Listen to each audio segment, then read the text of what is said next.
What's going on, guys? JSGC here, and we are here for another Manchester City live watch-along. Today we're going to be doing our live watch-along of the FC Porto versus Manchester City game in the Champions League. To recap, Manchester City have already qualified for the Champions League last 16. Manchester City online here just need to avoid defeat. That will seal first place in the Champions League. So that would explain, if you haven't already seen Man City's team, that would explain the team selection with Manchester City heading forward with some big Premier League games coming up instead. But before we crack on with this live stream, make sure, like always, if you are enjoying the content and you want to help to support my channel, then you do subscribe. Press that red button, press the bell, and put your push notifications on. I am aiming for 15,000 subscribers. We're less than 900 subscribers away from that target, so any help towards that would be much appreciated. Don't forget also to leave a thumbs up if you do enjoy this live stream. We are aiming first and foremost for 100 likes, so any help towards that would be much appreciated too.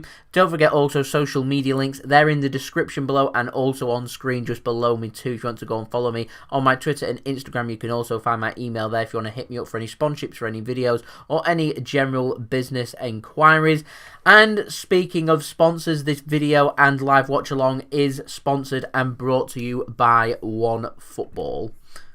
This video is brought to you by OneFootball. If you want to download the OneFootball app, all you need to do is press the link at the top of my description, which will take you forward to where you can download this app. The OneFootball app is extremely useful if you are a huge football fan just like me. It provides you with the latest footballing news, transfer news, and the latest videos as well. It is one source of information of where I get my transfer news from. It also allows you to see the latest scores with what's happening in the footballing world. If you just click on a game, including any Manchester City game, it will not only bring up the latest team news, but it will also bring up the latest statistics and keep you up to date with everything happening in that game. If you want to download this app, all you need to do is press the link at the top of the description to stay up to date.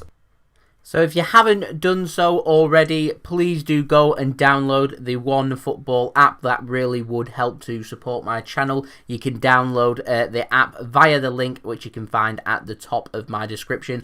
Very important that if you do download the OneFootball app, you do it through that link at the top of the description. And I will be using OneFootball throughout this video to keep everyone up to date with all of the latest scores. Now, see in the chat, just going to have a look and see who we've got tuning in. So we have got Suka tuning in, which is really good.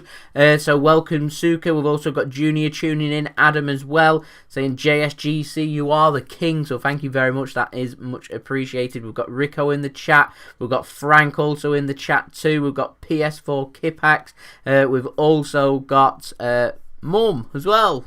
Hello, Mum. Thanks for tuning in. Hello there. We've got MOF Member 1, Robert Robinson, and also BLen27. So thank you everyone for tuning in. That is much appreciated. So I think it's about time we had a little preview of this game to let everyone know just what they're in for. So Manchester City, of course, playing FC Porto away from home. We are in Portugal. Manchester City have made many changes for this game, and so I feel like it's only fitting that we do go and have a look at the teams and first have a speak about FC Porto first, then we'll speak more about Manchester City. Just on a little side note, we are on 22 likes, which is brilliant. We're more than a fifth of the way to our 100 like goal, so if you are enjoying the live watch along, then please do leave a thumbs up. We've also got Billy joining us, Jay Jeffrey, and Joyce as well. Thank you for tuning in, that's much appreciated. Now, let's have a look at the teams. So this game, it is more important for FC Porto. What I will say for Manchester City, I want us to be finishing first, so I would really like for us to avoid defeat in this game. If we can avoid defeat, I'll be very happy because we've sealed first place in the Champions League. It means we've got an absolute dead rubber next week against Marseille, where I see no reason why we can't have plenty of the youngsters out, and I'd be looking forward to seeing many of the Manchester City youngsters and also allowing a full squad rotation and plenty of rest, which isn't to be taken for granted when playing Premier League football in December with lots of games coming thick and fast. So the Champions League group to start off with first, just to put in a bit of context, City are top, played 4 games, won 4 games, we're sitting on 12 points. FC Porto, they've played 4 games, won 3 games, lost 1. That was against Manchester City at the Etihad Stadium, so they're only 3 points behind City. They were looking to win this game. They win this game. If they avoid defeat, they're guaranteed to be progressing into the last 16, so they'd be happy with a draw. But FC Porto know that with a win, then Man City are needing to beat Marseille next week to be able to try and secure first place for us. What I would say is that a draw would hopefully suit both sides. So let's have a look at the teams. We're going to start off first with our oppositions, FC Porto. FC Porto have named their side, so they've gone with Marchesin in goal, Zinchenko, Mbemba, Sarr, Leet, Sanusi, Corona, Uribe, Olivier, captain the side, Monteiro and Marega. On the bench for them, they've got Dias, Taremi, Nakajima, Ramos, Barro, Lopez, Felipe Anderson, Lopez, Barbosa, Gomez, Vieira and Costa. For Manchester City, we're starting with Ederson in goal, Joao Cancelo at right back, Oleksandr Zinchenko at left back, Ruben Dias and Aymeric Garcia at centre back. We've got Rodri, Fernandinho and Bernardo Silva occupying the central midfield, and out wide we've got Raheem Sterling and Phil Foden, and Ferran Torres leading us through the middle. It could be any one of Ferran Torres, Raheem Sterling or Phil Foden leading us through the middle. On the bench for Manchester City, we've got Kyle Walker, John Stones, Nathan Ake, Ilkay Gundogan, Gabriel Jesus, Zach Steffen, Aymeric Laporte, Kevin De Bruyne, Benjamin Mendy, Riyad Mahrez, Scott Carson and Tommy Doyle. A little bit disappointed we're not seeing more of Manchester City young players featuring or travelling to Portugal, considering it seemed that City all along have had squad rotation on their mind. But there we go. We're playing every 3 to 4 days, so that is why City are making plenty of changes. And like I said, this isn't the most important game that Manchester City have got. However, I'm still wanting us to get the job done. So let's do a little bit more interaction. So the legend himself is back. Hello JSGC. Hello Jedi. Thank you for tuning in. It is much appreciated once more that you are tuning in. It seems like City, I agree there, Sucre, are going very defensive. Rodri and Fernandinho in the middle seems a bit of a strange one, if I'm honest. Not too sure what that's about. Maybe a little bit of a change of style here from Manchester City. A possible change of formation. Possibly. Throw this one out there. A 3 at the back with Fernandinho slotted in the middle of Ruben Dias and Aymeric Garcia, and seeing Cancelo and Zinchenko playing wing backs possibly, and then a midfield of Rodri, Bernardo Silva and maybe Phil Foden, and we've got pace with Raheem Sterling and Ferran Torres leading us to the front 2 is something that we might be seeing, maybe. I'm not sure. I don't know. It's an interesting one from Pep. It's a weird lineup. It is defensive. It is quite strange seeing Rodri and Fernandinho starting in the same team. If they're going to both be starting in the middle, then there isn't a lot of legs there for Manchester City. Apologies for that. Actually, I'm just having a drink. So yeah, I'm not too sure what to expect really here from City. So what score prediction? Leave in the chat, please. Score prediction. I'm going to go for both teams to score 1-1 is my prediction for this game, so I'd like to know your score prediction in the chat, please. That would be much appreciated.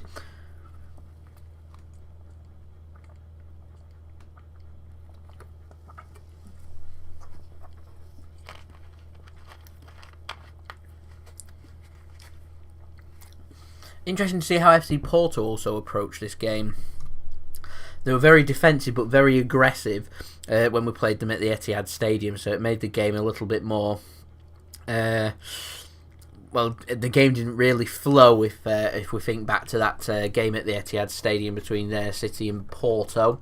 So yeah, it'll be interesting to see how they approach this now that they are at home. Interesting one though. It is an interesting one.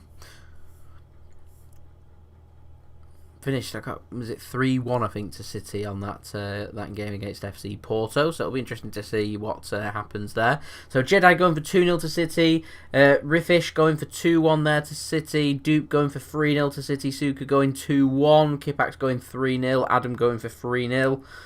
Interesting. Is interesting. I'll be streaming for the full game, yes, so if you wanted to watch the full live watch along of the Manchester City game away against FC Porto, then do stay tuned here.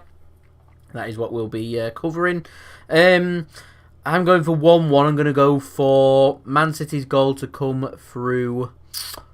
I was going to go Ferran Torres, but I'll change my mind. Probably shouldn't change my mind. But I'm going to go for Raheem Sterling to get the goal for Manchester City. And 1-1 is what I think the final score is going to be here for this game in Portugal. This Champions League game. Match day 5 for Manchester City away from home. So, if you've only just joined us, don't forget to leave a thumbs up if you do enjoy this live stream. That would be much appreciated. We are aiming for 100 likes. We're currently nearing in on 30 likes. Any help towards that would be much appreciated. Don't forget also, if you are new around here and enjoying the content, to subscribe. We're on that big push towards 15,000 subscribers. So once more, any help towards that would be much appreciated.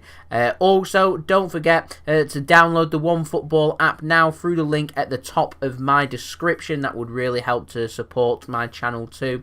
OneFootball delivering you all the latest football scores, football news, really good with things like transfers and covering all the latest games, and I am going to be keeping everyone up to date throughout the evening with other Champions League games happening, and that will be done through the OneFootball app, so please do download that from the top link in my description. So, interesting, lots of changes for Manchester City. There's lots of injuries for City to be concerned about, so I understand the full squad rotation here. I'm quite surprised that we've got Ruben Dias starting. If I knew City were going to be rotating, then I probably wouldn't be too surprised seeing Aymeric Garcia start. Considering Aymeric Garcia, there's a good chance he won't be at Manchester City in January. You may as well run the risk of Aymeric Garcia picking up an injury rather than someone like Nathan Ake, who is coming back. So I understand why City have done that. I'm just wondering, Ruben Dias has played a lot of minutes. That when's his rotation going to come? You would think that is possibly going to come at the weekend, and if City do get a result here, then he wouldn't need to feature next midweek game against Marseille either. I would have thought that it would be a good opportunity to see some of the young players, as someone's already mentioned, in seeing Taylor Harwood-Bellis. So I'm hoping that we might be able to see a little bit of that. So, let's have a look at a couple of the early kickoffs. So, heading on to the OneFootball app now. Of course, got a nice little countdown on there. 15 minutes to go until kickoff for this game. So, we're going to head on to matches on here and have a look at some of the latest scores. So, the latest scores that we've got in the Champions League at the moment, just sitting on here. It's currently Lokomotiv Moscow 1, Salzburg 3. That is into the 90th minute. And in Group B, it's currently Shakhtar Donetsk 2, Real Madrid 0. And I find that interesting now, so I'm just going to try and have a look at the live league table to see what that does mean for that Champions League group. So at the moment, Mönchengladbach are currently first in Real Madrid's group. Real Madrid, because of that result, have dropped down to third and in a bit of bother about going out of the Champions League. Inter Milan are also in trouble, so I find that really interesting. For the Group A game, Salzburg against Lokomotiv Moscow, if it stays the same. Salzburg trying to get on the tails of Atletico Madrid. Atletico Madrid will be looking to try and get a result against Bayern Munich today. If that does happen, then Salzburg going to find it difficult to potentially get into the knockout phase of the Champions League. But Salzburg put themselves in a position that they'll be going to be doing that. Suka, thank you very much. That is much appreciated. I'm really happy to see that you have downloaded the OneFootball app. Actually, I'm really happy with the live league table that they've got on OneFootball. I do use other footballing apps too, and their live league table is something I do really enjoy on OneFootball. So yeah, I'm really happy with that. So we've got less than 15 minutes to go now here until kickoff for this big Champions League game between Manchester City, who are travelling away from home against FC Porto. City may have already sealed qualification to the last 16 of the Champions League. What City are looking for now is first place and the potential, if results go right, of City having an easier match in the last 16 if you can finish first. To be fair, if we draw a difficult match and we've finished first, then I always consider ourselves unlucky that has happened. However, I would say rule of thumb, finish first, face a team that finishes second, and you're more likely to be in for a team that's going to be a little bit more straightforward. I'm looking at in fact, let's just have a look at who's currently sitting in second place. in each of the groups. So second place in each of the group is Atletico Madrid, Shakhtar Donetsk, Ajax, Sevilla, Lazio, Juventus, PSG. So some difficult games there. We could draw a PSG or a Juventus. It would be quite difficult, in my opinion. They're the teams that I'm looking towards, and Atletico Madrid as well. But you're also just as likely to draw a Shakhtar Donetsk, and we've not played Donetsk yet, so if they do go through in second place and City finish first, my prediction is definitely Man City to face Shakhtar, because we haven't had the pleasure yet of playing Shakhtar in the Champions League, and I did call that when the draw was made that we're not facing Shakhtar, that we may draw them in the last 16, and we love playing Shakhtar Donetsk in the Champions League. Ashley, thank you very much appreciated. Your support there, absolutely phenomenal. Everyone be like Ashley and Suka, absolute legend. So thank you very much for that. So we're up to 30 likes now, which is absolutely fantastic. We've got nearly 30 people now tuning in, ready for this Champions League game between FC Porto and Manchester City. FC Porto, they're a very aggressive team. Someone before described them as being like Tottenham Hotspur. They don't have as much pace as what Tottenham do. However, they will try and get into the nitty-gritty of the game. They were very nitty-gritty in that game at the Etihad Stadium. I'm sure FC Porto haven't forgot about that and will want to try and rectify that in this match. What I will say is that if City do not play to the best of their ability, I don't think we will get a win in this game. So we need to be making sure that we are turning up and we are playing to the best of our ability. With the amount of changes that we've made, we've not got a recognised striker playing in this game, either with Gabriel Jesus not in the starting 11. It could be a little bit tricky here for Manchester City, so I'm intrigued to see how we line up, but I'm backing the boys. 4 wins from 4 in the Champions League. I think we can get the job done.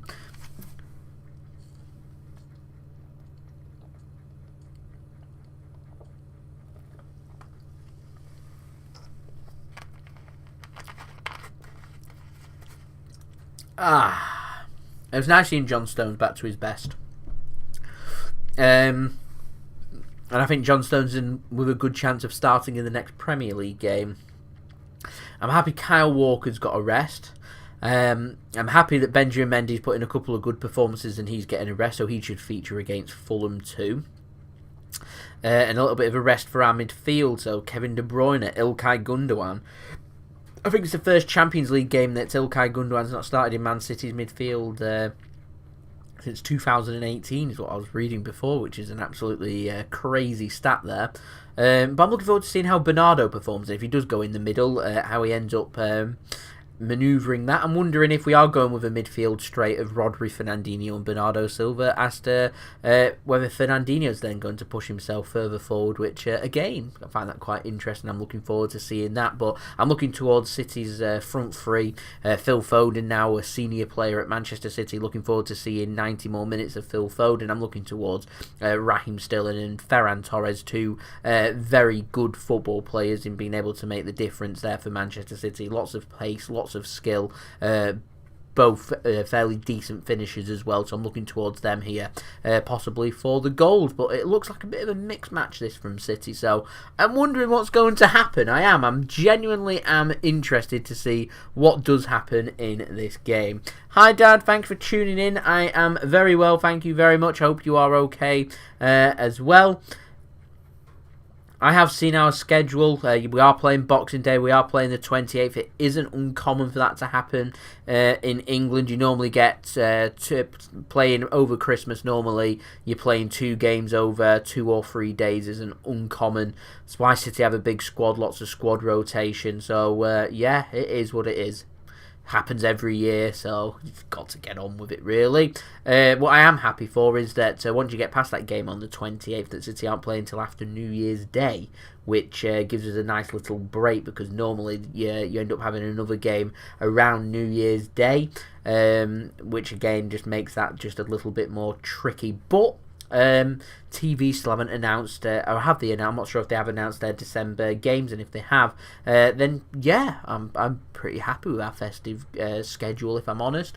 Not ideal, but I will take the gap between the 28th and I think we're playing on the 2nd of January, which isn't so bad. Glad to hear it, Dad. Team Master, thank you very much. Much appreciated. Your support is always appreciated by me. So we're now only 9 minutes away from kickoff for this game. Good evening, Mixed. Thank you for tuning in. We've got the moderators tuning in, which is always good to see. Hope you are well, Mixed. Hope you've had a good Tuesday. I've had a pretty long Tuesday, if I'm completely honest, and it is going to continue to be long. So, yeah, there we go. It's what it is. So, yeah, we're 8 minutes away. I best get the game up, actually, ready to watch. I haven't actually got anything up at this moment in time. Slacking. Poor from me.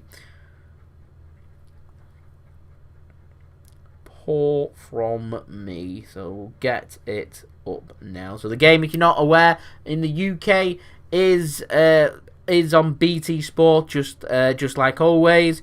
So we're going to be watching the Manchester City game away against FC Porto. Looking forward to this. Good to hear, Mixed. Always happy to hear that. So, we'll go for another plug, because we've got nearly 50 people now tuning in, which is absolutely brilliant. If you haven't already, please leave a thumbs up on the live stream so I know that you are enjoying the live stream. Please also subscribe if you are new around here. Press that red button, press the bell, and put your push notifications on. Aiming for 15,000 subscribers, the big number, so any help towards that would be much appreciated. And if you haven't already and you want to help to support the future content created on this channel, then go and download the OneFootball app. You can find that in the link at the top of my description. Using the OneFootball app today to bring you all of the latest scores, so any help in downloading that would be greatly appreciated by me. This video is sponsored by OneFootball, so I'd say a big thank you to OneFootball for sponsoring this video. In fact, we'll roll the promo video once more in case people just haven't seen that. Also allows me a quick moment just to get everything else set up that I haven't already got set up. So, roll promo video now. This video is brought to you by OneFootball. If you want to download the OneFootball app, all you need to do is press the link at the top of my description, which will take you forward to where you can download this app. The OneFootball app is extremely useful if you are a huge football fan just like me. It provides you with the latest footballing news, transfer news, and the latest videos as well. It is one source of information of where I get my transfer news from. It also allows you to see the latest scores with what's happening in the footballing world. If you just click on a game, including any Manchester City game, it will not only bring up the latest team news, but it will also bring up the latest statistics and keep you up to date with everything happening in that game. If you want to download this app, all you need to do is press the link at the top of the description to stay up to date. So we've got the game on, we've got everything all sorted, which is really good to see. So we're now all nice and organised. Thank you very much to OneFootball, by the way, for sponsoring this video. If you do want to go and check out the OneFootball app, do just download that through the link at the top of my description. So we're now less than 5 minutes to go until kickoff for this game. Just seeing some highlights of the last game. Pepe, I'm not sure if he's suspended or injured. Something in the back of my mind is telling me he's suspended. But he's not featuring for this game for FC Porto. So instead, they're going with someone different. So I'm interested to see how that one does do for FC Porto. Manchester City, of course, in that game scored via their penalty shootout.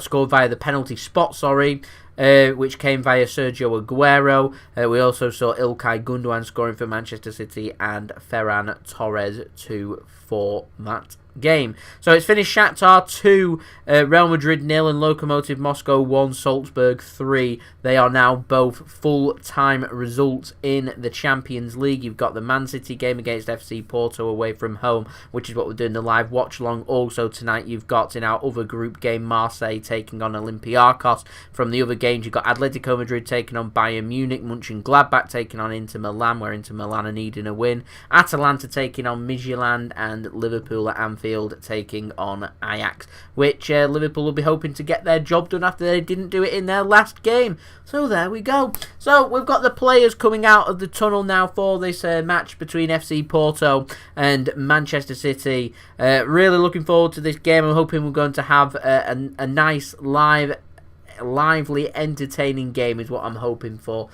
from this game. Something deep inside me is telling me that actually it's going to be quite a boring game, which I'm hoping it's not going to be, but something's telling me that it's going to be a pretty boring standard game, which as long as City get a result, of course, City just needing a point to seal top spot into the Champions League last 16 draw. FC Porto know that with a draw they also go into the hat into the last 16, and they're going to be confirmed as second place, so a draw kind of suits both sides. So we've got the Champions League anthem playing right now, so if you are a City fan and you dislike UEFA just like me, feel free to now boo the anthem. So I'm going to contribute to that by going boo. There is my contribution towards that. As an actual song, like, as a kid growing up, I really liked the Champions League anthem, but as I've grown and matured and learnt about corruption and what UEFA are like, yeah, I dislike it a lot now, if I'm completely honest. Lovely stadium, FC Porto Stadium, if I'm honest. Really nice stadium. Really nice stadium. I'm very well, Junaid. Thank you for tuning in. Yes, I'm very good. How are you?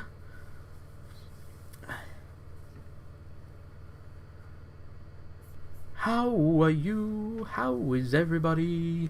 We're nearly on 50 likes now, which is absolutely brilliant. So, BT saying that FC Porto going for a 5-3-2 or a 3-5-2, however you want to view that formation. Thank you.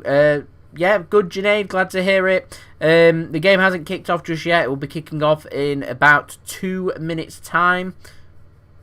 Oh, Dragon noticing are those new glasses. Yes, yes they are. Glad someone has noticed.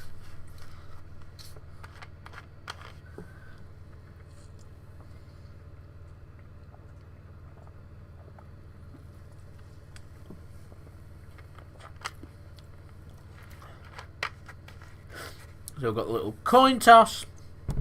Fernandinho, captain in Manchester City. City in their lovely black kit. My favourite of City's kits for this season. FC Porto playing in their normal home colours of blue and white stripes. So BT reckon it's going to be a 4 at the back from City, and so a midfield made up of Rodri, Fernandinho, and they reckon Phil Foden might be going into the middle and Bernardo Silva out wide, so we'll see what happens there. Thank you very much, Dad, appreciate it. Appreciating all the support for my glasses, if I'm honest. Always nice to see, if I'm honest. So we're just waiting now for the game to get underway. Ready and waiting, ready for the start of this game. Another live watch along, our 5th live Manchester City watch along of the season in the Champions League. So FC Porto are going to be getting us underway first. They're attacking from right to left, City attacking from left to right as the camera is pointing at the pitch. Everything's poised, ready for the start of this game.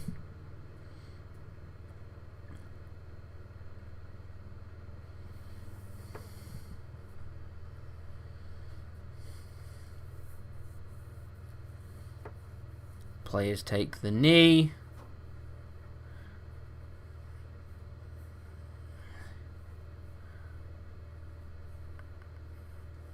Ready for the whistle. Referee has the whistle in the mouth. Let's go. And there we go. We have the start of the first half for this game between FC Porto and Manchester City.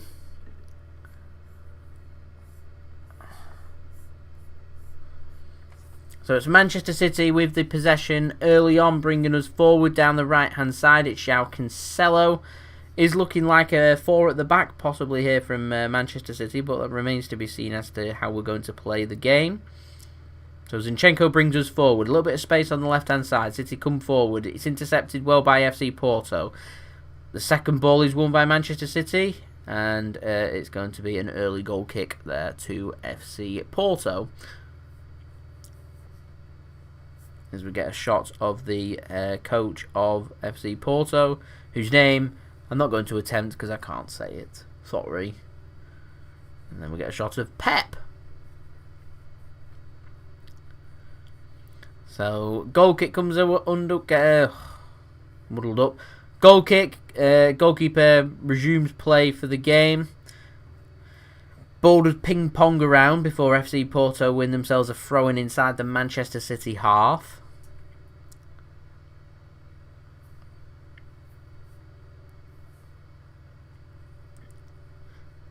So it's FC Porto's turn here to have a little bit of possession, as we're over a minute now into this game. City looking to press. Poor kick out from FC Porto right over the player's head, and out for a throw in there to Manchester City inside the FC Porto half, which is on the right hand side. So Joao Cancelo coincidentally will be taking that throw in. So a bit too early to tell as to how the teams are lining up and what their tactics are and approaches for the game. But it's been a relatively comfortable 2 minutes or so here for Manchester City. Might City just look for this game to be nice and boring and look to just take our opportunities and be clinical and be happy with 0-0, because 0-0 means that Porto go through and City finish first, so it is job done if it finishes 0-0. But we'll see. We'll see. So, City shooting range here. Ball goes in and it's headed, glanced out wide. And out for a corner there to Manchester City. So Oleksandr Zinchenko looking to put a ball into the box. So it's going to be a corner here for Manchester City, which Bernardo Silva and Phil Foden are combining to try and walk it through. Considering City sent quite a few players forward, I'm not too sure why we've not chosen to put a ball into the box, which is a bit disappointing. The ball does eventually go in as an FC Porto player goes down, and I presume a free kick there is going to be given inside their own penalty area.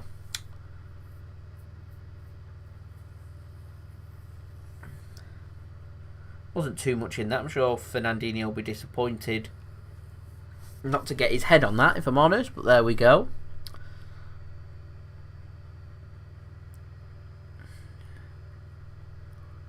As we're through 3.5 minutes, Zinchenko comes forward, wins an initial header. City win that second ball well as well through Rodri, so City can come away with it on the left-hand side. A bit of running there for Phil Foden to do. Does really well to keep hold of the football, as Phil Foden seems to be drifting into a more wider position. Fernandinho now with the ball in the middle. So it is definitely looking like a flat 4 here from City. Fernandinho now tries to ping a ball into the box, doesn't really work, and goes straight out of play for a goal kick here to FC Porto. So nothing really to report on first 4 minutes of the game. City trying to make little links, hasn't really happened so far.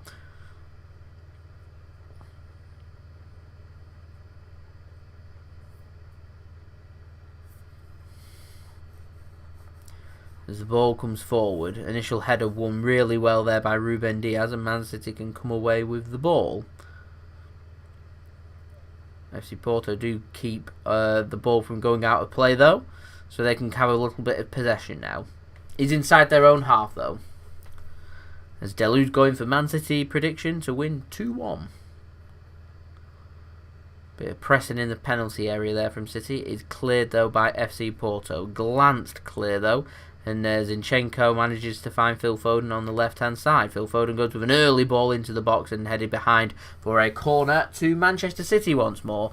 I'm hoping we're going to just put a ball into the box this time rather than all this fancy working it into the area. It doesn't seem to really work as far as I'm concerned.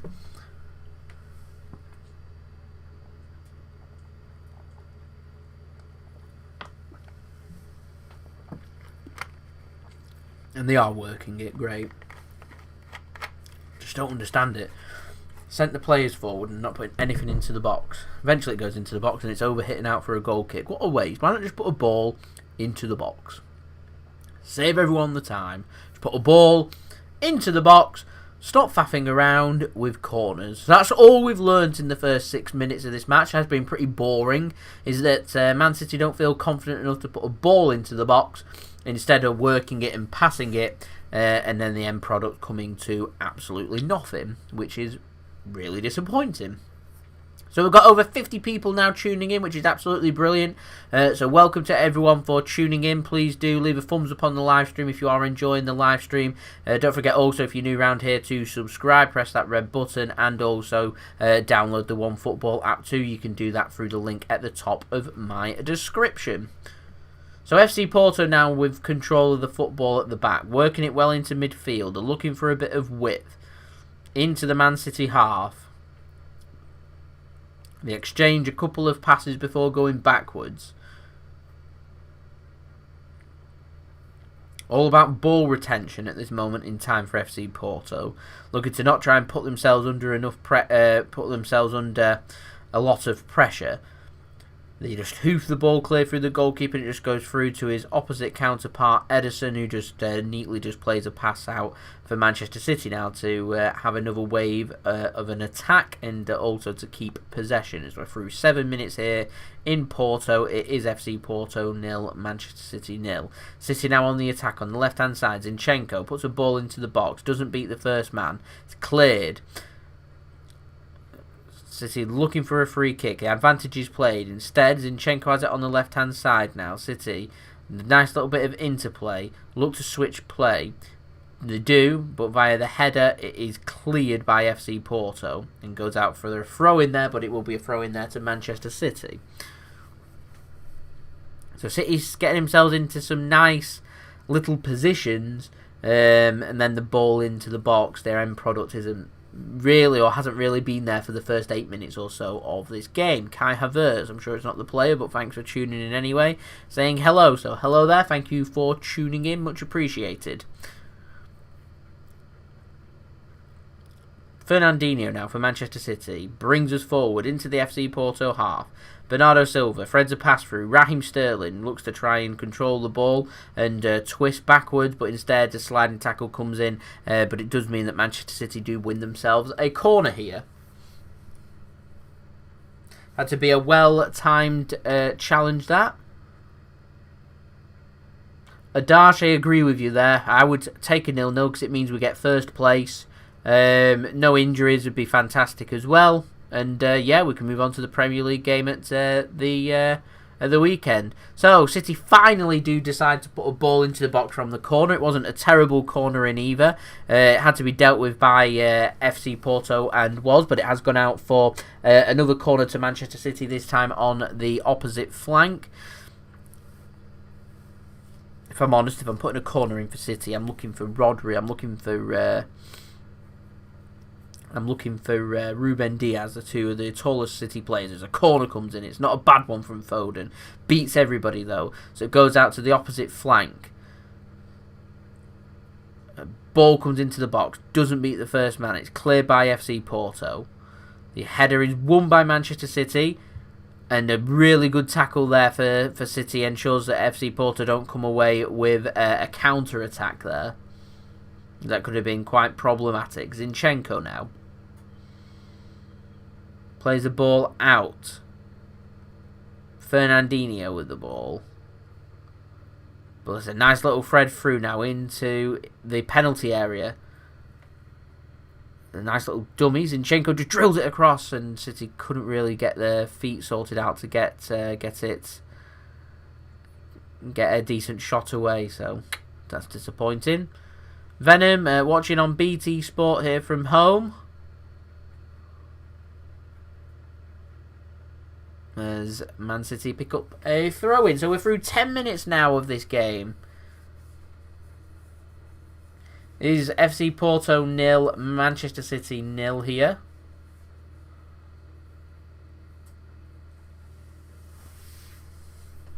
As we've got over 60 people now tuning in. So thank you and welcome to everybody tuning in. It is much appreciated by me.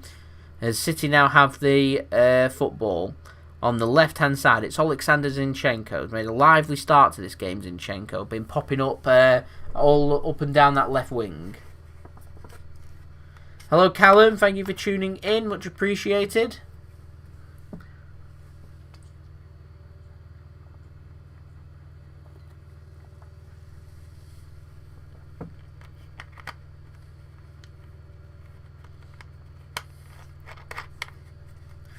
A decent ball over the top. I'm surprised that's not offside, but they'll keep the flag down to let VAR have a look.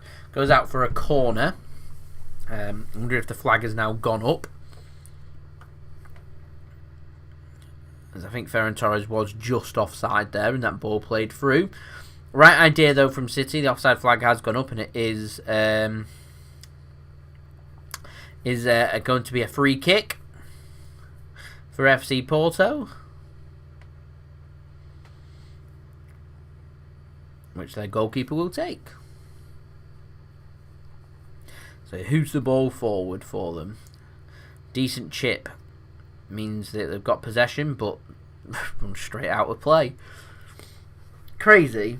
So run straight out of play for a throw in there to Manchester City. So we're through 12 minutes now. It's FC Porto 0, Manchester City 0. No shots to record as of yet. Nothing happening much either.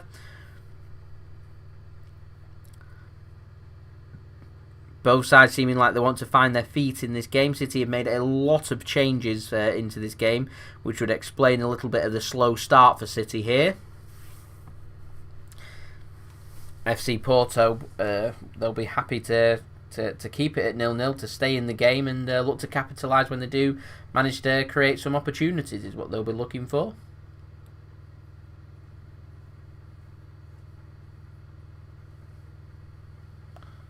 So it's City with control of the football in the middle of the pitch. Fernandinho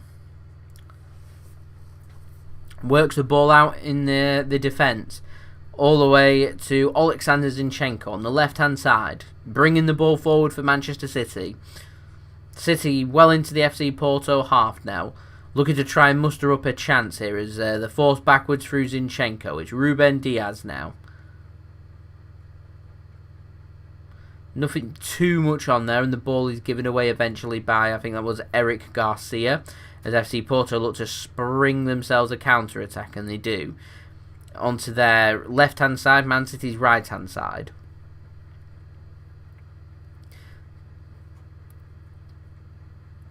Can they get a crossing? Can they do something here, FC Porto? Taking the time a little bit, which has allowed Man City to get numbers back and an interception to be made, but it will be a throw-in to FC Porto. Riyad Mahrez is getting a rest. This isn't the most of important games for Manchester City, so City, or Pep, have seen this as an ideal time to be doing some squad rotation. As FC Porto are going to take what looks like is going to be a long throw into the penalty area. Hello Samuel, thank you for tuning in. How are you this evening? As the header is cleared by Manchester City and should be fully cleared now, and is through Joao Cancelo. The ball stays on, but is headed out of play by FC Porto for a throw in there to City. So yeah, not too bad. Really decent clearance that from Cancelo.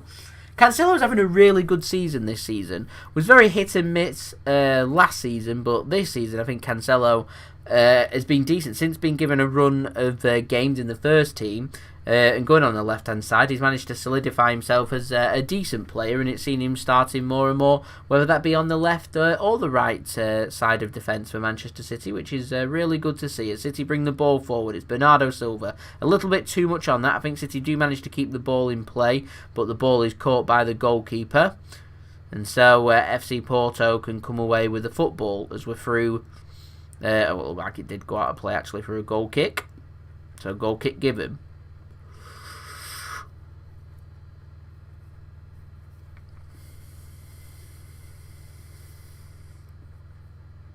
FC Porto do really well in the middle to keep hold of the ball. Onto their right-hand side, City's left-hand side. Zinchenko's got a Porto player for company here as they go into the City penalty area. They work it backwards. Can they get a ball into the box or make something happen? It's a decent ball over. Ederson comes out. He clatters the FC Porto player before being given as a throw in there. Porto players aren't happy. They want a penalty. Bit of a clumsy challenge that from Ederson. Didn't need to come racing out of his goal. Didn't need to be in that position either. Absolutely nothing wrong with being offside or anything. Does he get the ball is the question here. And I'm not sure that he does. No, he doesn't. He just clatters into the player. So I'm not sure if they're going to have a look at this. But if they do, this could be a penalty. Bit of a rash challenge, that one from Ederson. Porto player's not happy. He wants a penalty. Referee deems it just a coming together. So that's why his decision, or original decision, was no penalty. And VAR are happy for play to continue, so no penalty. I feel like we've got away with one a little bit there. Bit needless that from Ederson. I could have understood that if the referee had gone to have a look at that and a penalty had been given. Might have been a bit of a weak one, but I could have understood it. Bit of a clumsy challenge, that one. As it is, referee's original decision on field stands. No penalty given, and they get a throw-in instead, which Manchester City managed to clear up to the halfway line. As we're up to 60 likes now, which is absolutely brilliant. So thank you everyone that has left a thumbs up on this live stream so far. That is much appreciated. Please do subscribe as well if you are new around here. Press that red button, press the bell too, and put your push notifications on. And don't forget also, if you are interested in all things football and staying up to date with the latest football scores and the latest football news and transfer news, then do download the OneFootball app. It is well worth it. You can download that by clicking the link at the top of my description, which would really help to support the future content that is created on the JSGC channel. So it is FC Porto 0, Manchester City 0 here. It's City now with possession inside the FC Porto half on the left-hand side for Oleksandr Zinchenko. How many times have we said that so far this evening? Plenty of times, and we're only 17 minutes in. Ball played to the right-hand side now. Raheem Sterling tries to drive at the FC Porto defence. Nothing given, but a ball does go out for a throw in there to Manchester City. Cancelo.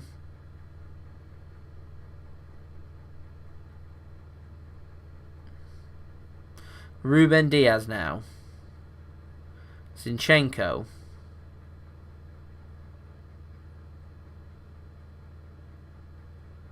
Bit of a clumsy flick on that from City, and FC Porto can come away with possession. Can they keep hold of it? Cancelo does really well to keep hold of the ball there for City, although he is intercepted. And cleared there by FC Porto down the flank. And FC Porto do really well there to get themselves a throw-in inside the Manchester City half. A very nitty-gritty game, this one so far. Isn't a classic, isn't a fluent game, isn't a hard-working game. It's just a bit of a meh at this moment in time. You could describe it as being a little bit boring, if I'm completely honest, as FC Porto managed to pick themselves up a free kick midway inside the City half, so a chance here for them to put a ball into the box. As a Porto player goes down in a heap of pain under a challenge there from, I think that was that Cancelo? I think that was Cancelo.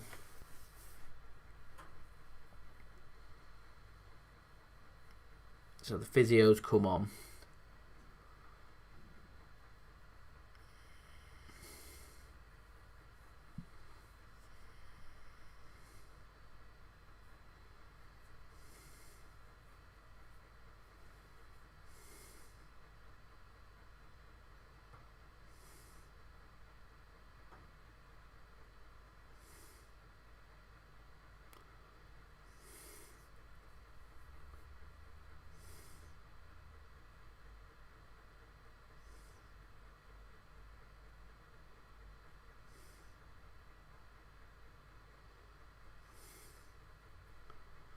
Walking very gingerly there, walking like he's in a lot of pain, so he might have to possibly come off here for FC Porto, so they may be forced into a substitution early on, or early in what they're hoping for, as they put their cross into the box. Ederson manages to win the ball eventually there for Manchester City.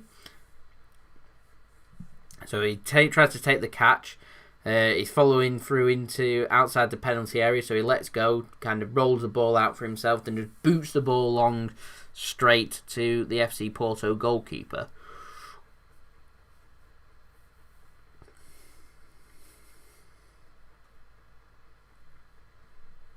So decent crossfield pass there from FC Porto now into the City half on the attack. Can they make something happen here? We're through 21 minutes and we're still waiting for a shot, which has pretty much summed up this game so far. As FC Porto pick themselves up a throw-in just outside the Manchester City penalty area now.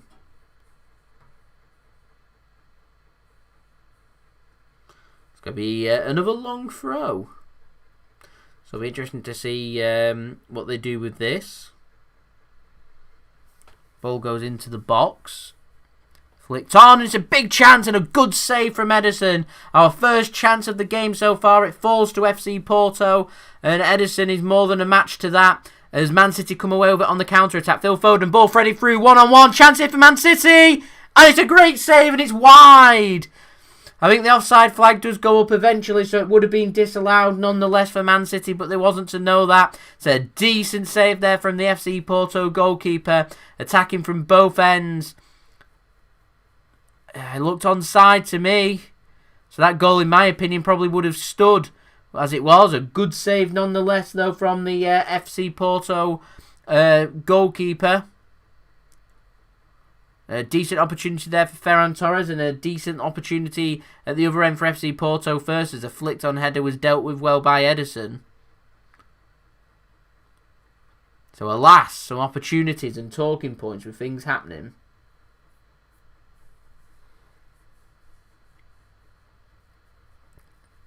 It's only taken 22 minutes for something to happen.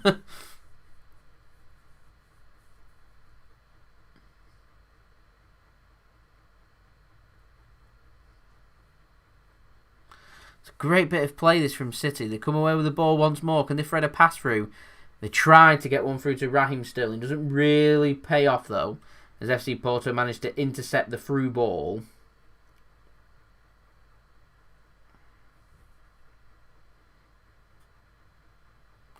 And Ederson collects the ball for Man City from that little interplay there from FC Porto. So City come away with the football and possession and back into the FC Porto half. Vintage Man City under Pep Guardiola, that.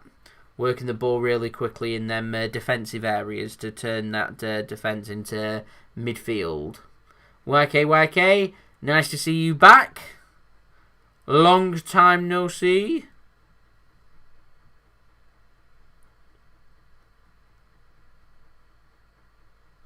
Point, David, is good enough for Manchester City to seal top spot in the Champions League, and a point is also enough for FC Porto to seal qualification to the last 16 of the Champions League. So a point apiece here is suitable for both sides, and how we've seen for the first 23 minutes or so, it's like both sides are happy for just take this 0-0 and leave.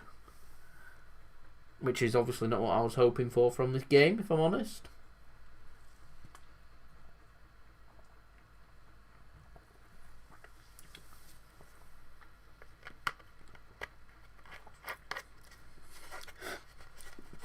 Thank you, Dragon. I appreciate it.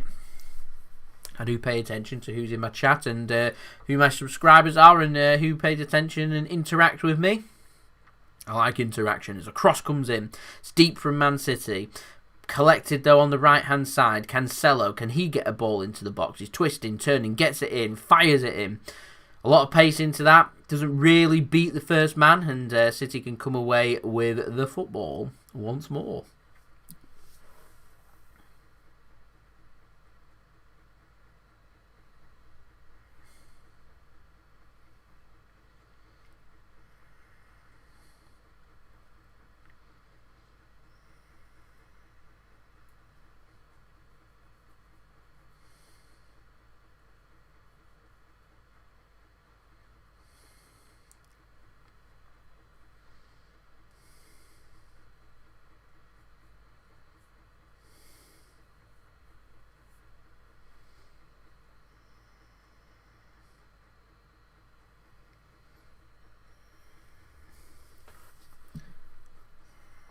Just nothing happening.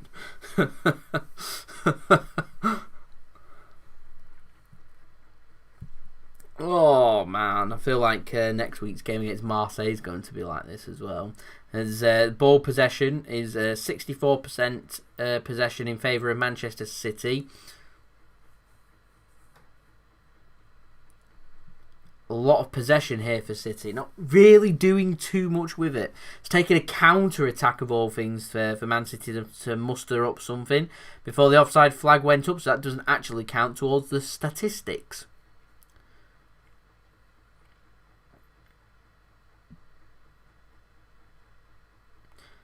A cross tries to come in from City, it's blocked, so City just turn around and start again.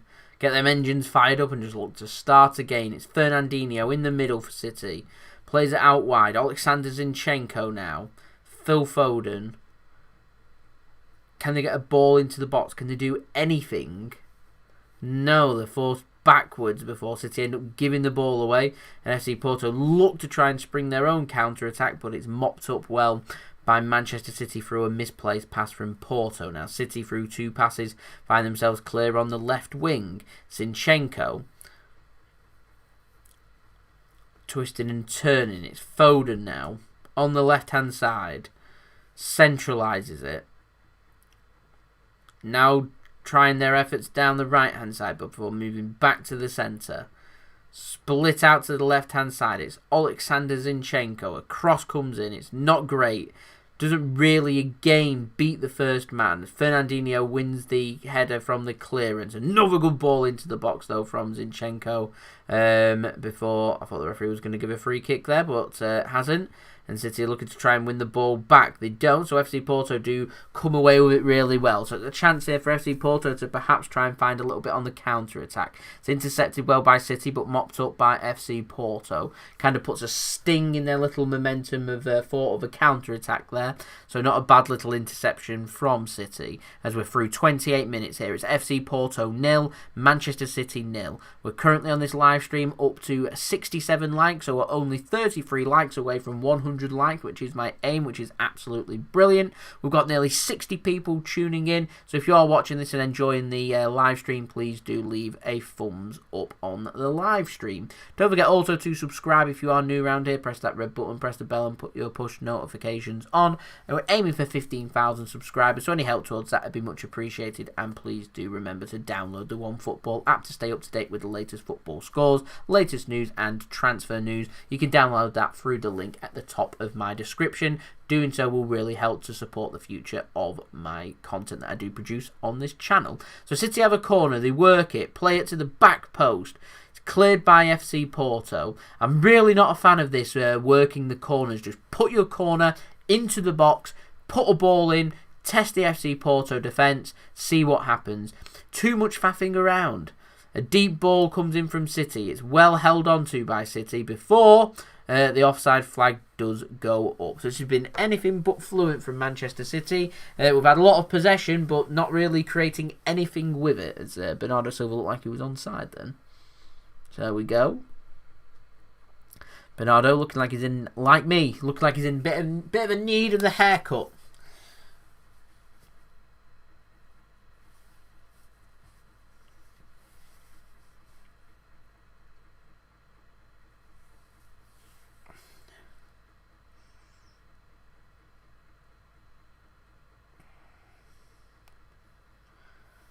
FC Porto's keeper sends the ball long. It's won by Porto. A couple of direct passes and they try and work the ball, but intercepted really well there from Cancelo.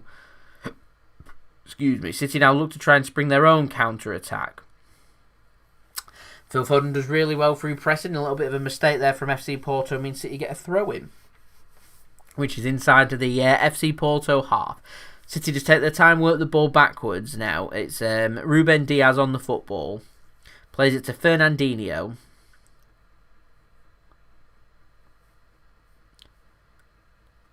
Foden. Zinchenko.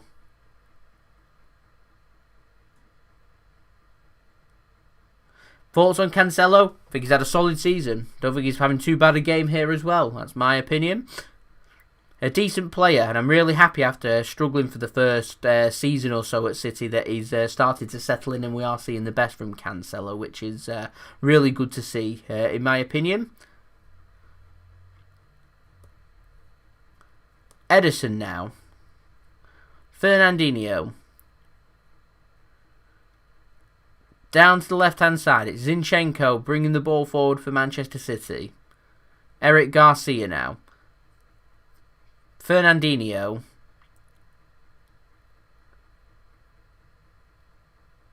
Bernardo Silva on the right-hand side. Can he muster up something here for Manchester City? City going backwards, though.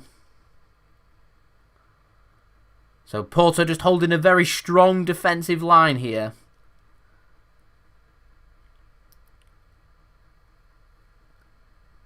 Eventually picked up, though, by Bernardo Silva. City just needs to start doing stuff a little bit differently on the attack here. Not really creating too much. Working the ball out wide, then putting crosses into the box. The offside flag stays down. There's a chance here in the middle. A block shot there from Manchester City. Zinchenko now. Opportunities kind of just... Yeah, they took the sting in the tail there, and the opportunity's just dying out. As City work the ball out wide once more. And a good bit of defending from FC Porto means they can come away with the football. And a good tackle there from City means that FC Porto get a throw-in inside their own half there. So seeing the best of both worlds there. Good bit of attacking play from Man City. Good bit of defensive play from FC Porto. And a good bit of counter-attacking and putting a sting in the tail from them as well.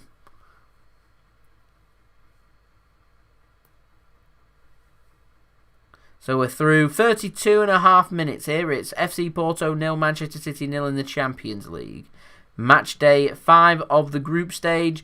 City and FC Porto know that with a point apiece here that City seal first place and FC Porto seal second place. Man City have also already sealed qualification to the last 16 of the Champions League already. FC Porto know that with a point here they seal qualification to the last 16 of the Champions League too. As Zinchenko puts a ball into the box. Nobody there, and FC Porto's goalkeeper just collects the ball. As we're through 33 minutes now. Zinchenko looks like a bit of a frustrated figure here at the moment, as one of the FC Porto defenders goes down with cramp.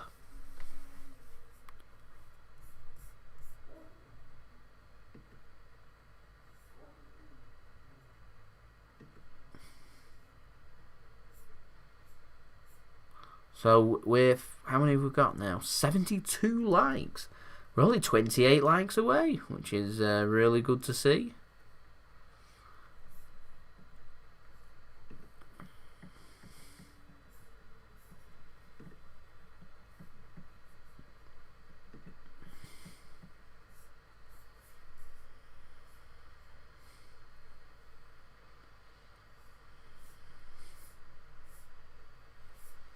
Just having a look on Twitter while we've got this little injury break.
So play back underway now. Really is a pretty dull match this at the moment. There's FC Porto's goalkeeper with a beautiful ball out. Picked up the ball, the Porto winger does, but loses possession there to Manchester City. A nice kick out there from the FC Porto goalkeeper nonetheless.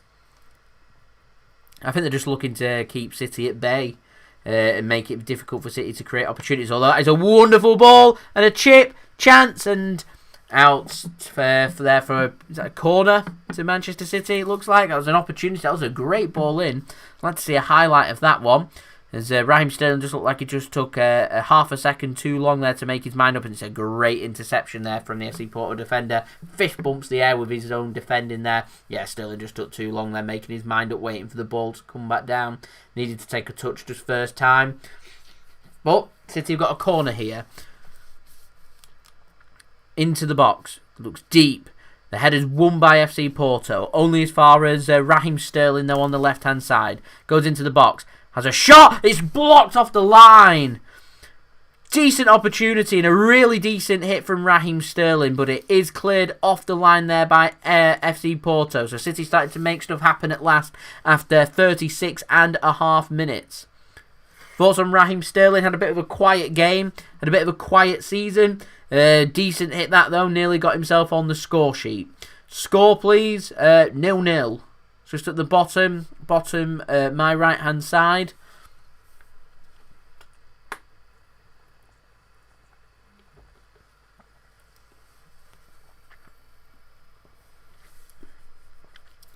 In the bottom corner, you'll find it, Nadia.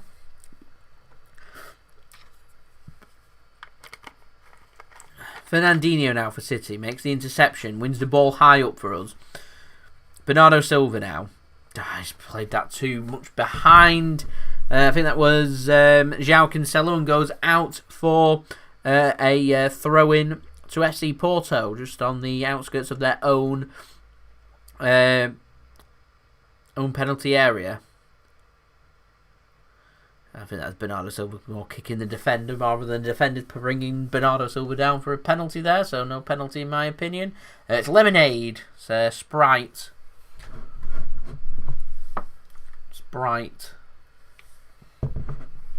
As Zinchenko has a shot which goes flying over the bar. Oh yeah, it's not the weekend, so it's not alcohol today.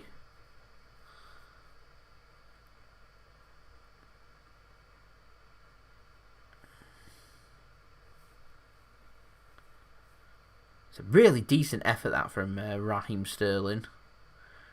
Really decent effort.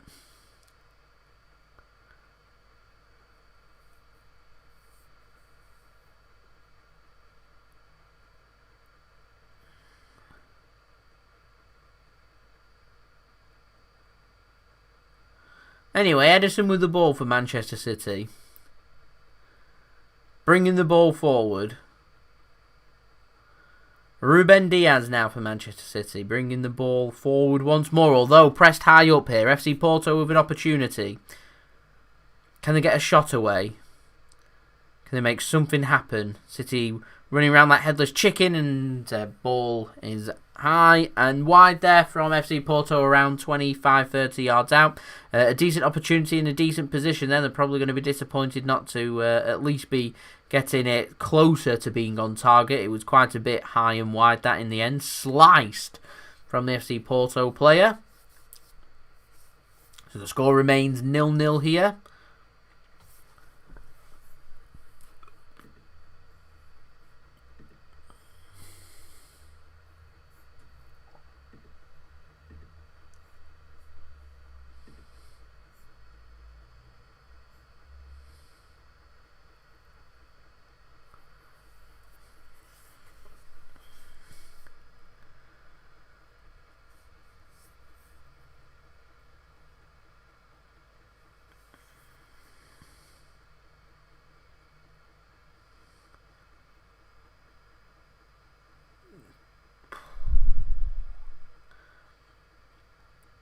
So we're nearing in on half time now. Nearing in on the 40th minute.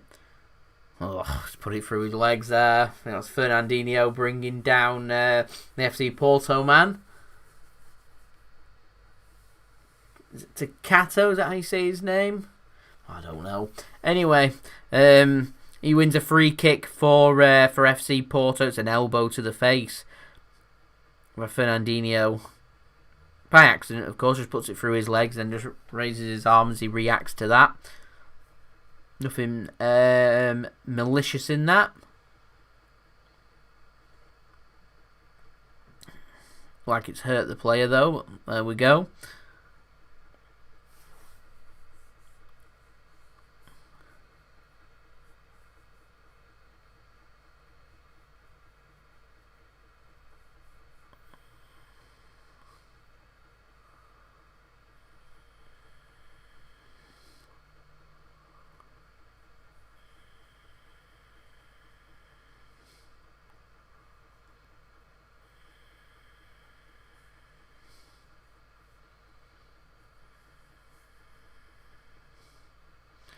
City now with an attack.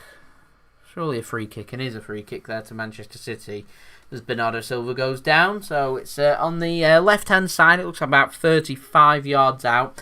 Weird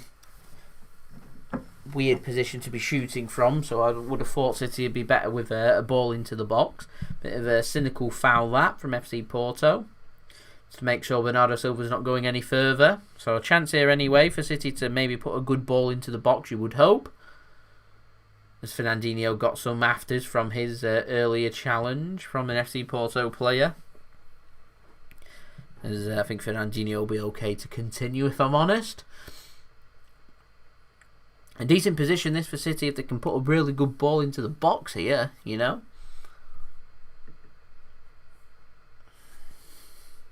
So it's Oleksandr Zinchenko. Ball goes into the box. It's not a bad one. It's headed back across goal and cleared eventually by FC Porto. Ederson now nearly on the halfway line. Brings the ball forward for City. Fernandinho on the right hand side. Bit of a poor pass. Intercepted by FC Porto. Only as far though as Eric Garcia. Bernardo Silva now on the left hand side. Bit of a poor pass. Passes to himself. Nice bit of work though, and Fernandinho finds Zinchenko now on the left hand side. City bringing the ball forward. Good bit of interplay there from City, and Zinchenko puts a nice delicious ball into the box. It's cleared though by FC Porto. Good initial interception, and then a clearance as a long range shot comes in from Manchester City and over the bar there from Ferran Torres. So I'm happy for City to be having long range efforts. It's not a bad effort by Ferran Torres, to be fair. I just wish we'd be working on keeping the shots down. Just don't think the keeper's been tested that much in this first half. And I think FC Porto feel the same about Ederson. Not really been any real tests, really. I mean, the only test the keeper's had to make for FC Porto was an offside decision which was given in the end. For a one-on-one with Ferran Torres. And Ederson's had to come forward and punch a ball clear from a long throw, and that's really been it. As City have another effort blocked around 25-30 yards out and put away for a throw in there to Manchester City. I'm wondering if there's going to be much time added on here. There's been a couple of knocks with players going down, so we might get maybe a minute or two here of injury time. So we've got less than a minute left of normal time. It is FC Porto 0, Manchester City 0 here in the UEFA Champions League Matchday 5 game. There's a good bit of play from Manchester City, puts the ball into the box there from Phil Foden. Is cleared by FC Porto, but does go out for a corner here to Manchester City. If there is to be no added on time, then this will be the last chance of the half, as we've got around 20 seconds or so remaining of this first half in normal time. If you are watching this, please do leave a thumbs up. That would be much appreciated. We're on the big march towards 100 likes. Currently 23 away, so any help towards that would be much appreciated. So it's a corner to Man City on our left-hand side. It's Phil Foden to take. Can he make it good? Puts it into the box. It's not a bad ball in the back post. City get a shot away. It could have ping-ponged anywhere, and instead it clears as we're into 3 minutes of added on time here in this Champions League game between FC Porto and Manchester City, so that won't be the last opportunities of the first half. We've still got another 3 glorious minutes of this highly entertaining game that I'm sure everybody doesn't want this half to end. Excuse me. As we are nearly on 80 likes now, which is absolutely fantastic. Subscribe as well if you're new around here. Press that red button. That would be much appreciated.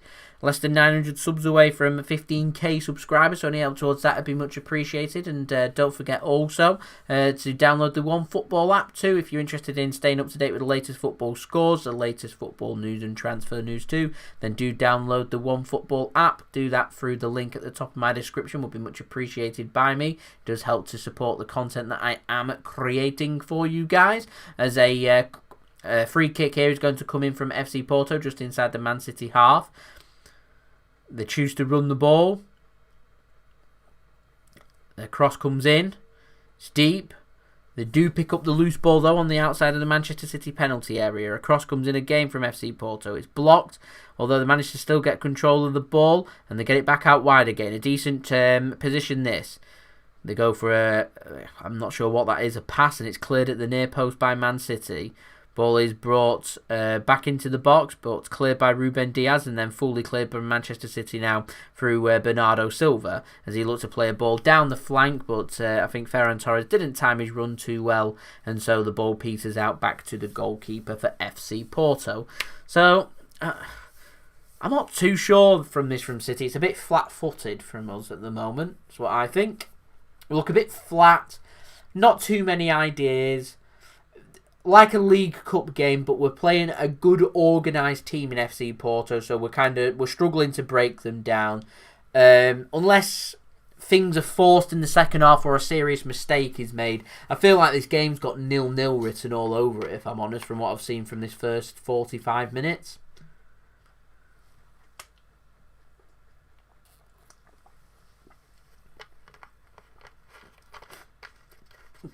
I mean, I will admit, I've had more entertaining 48 minutes of football, if I'm honest, in this game. As we've got 20 seconds or so left until half-time here. City now just passing the ball about. Don't understand why the referee doesn't just blow the half-time whistle. All the players want half-time now. May as well just blow it because we've not got anything else happening here as we're coasting towards half-time. 5, 4, 3, 2, 1... 0, time up. There's the whistle. Half time. It is FC Porto 0, Manchester City 0 in this UEFA Champions League Match Day 5 group stage game in the UEFA Champions League. So, I mean, 0-0's a good result for both Man City and FC Porto. A 0-0 ensures FC Porto qualify for the last 16 of the Champions League. A 0-0 ensures that Man City finish top of the group. So both sides will be happy with the way the result is, and they'll both be happy at full time if it does finish 0-0. However, considering we're doing a live watch-along, I was hoping for the game to be entertaining, for there to be goals and for things to be happening, but as it is, it stinks of a 0-0 this match at this moment in time, which is definitely not what I want to be reporting to you guys. So there we go. So let's have a look at the stats for this game first. Let's get through them.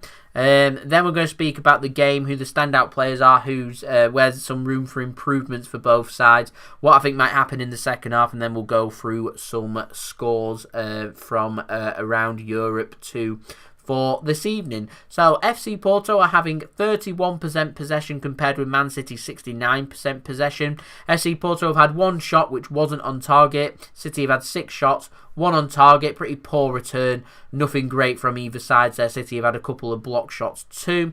Passing completion rate at 71% for FC Porto, at 88% from Manchester City. Again, pretty standard. No corners for FC Porto, 7 for Manchester City. I will say that I felt like City's corners have been better and would just put a corner into the box and crossed it in, rather than this continuous looking to try and work the ball. In terms of tackle completion rate, and a nice 57% tackle completion rate from FC Porto, which is a decent effort. A whopping impressive 75% tackle completion rate from Manchester City, which is absolutely excellent. In terms of aerial duels, FC Porto winning 26% of their aerial duels compared with City's 74%. So maybe City learning their lessons from the physicality of FC Porto in their last game at the Etihad Stadium, looking to just match them for physicality. What we all love now, no saves for both keepers, which is absolutely brilliant in terms of key chances. Apart from a long throw and a flicked-on header which Ederson dealt with and a long-ranged effort, not too much there from FC Porto. And for Manchester City, apart from a Raheem Sterling shot which went past the keeper but a player on the line, and a one-on-one from Ferran Torres which was well saved by the FC Porto goalkeeper before the offside flag went up. There hasn't really been too much to report on for this second half. And I do feel like in the second half, both teams will just continue to do what they're doing, which is FC Porto defending deeper, looking to keep Man City at bay, and when they're going forward, just looking for that one opportunity to try and score, whereas City are just going to keep huffing and puffing and just hope that a mistake is made and they can capitalise upon it. It may just be one of those where they need to force the issue here. I feel like City need to just be pressing a little bit more to try and force that mistake, but because City are happy with a 0-0 and we do seal top place in the Champions League group stage, that we're not really doing that, and so I just feel like it's more of a secondary effort from Man City rather than a fluent performance from what we've come to expect. Yeah, I agree there, Riffish. It's a pretty boring match up to now. Craig fan, thank you for tuning in, much appreciated. Thank you for joining me on this live watch along of the FC Porto against Manchester City match. So we'll get the screen set up now, ready for the second half. There we go, into the second half.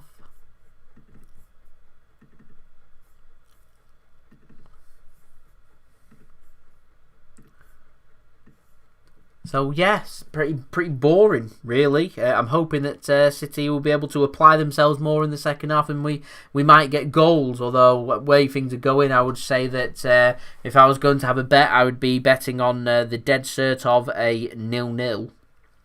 Definitely. Right, I'm going to take you around the grounds for all of the latest scores.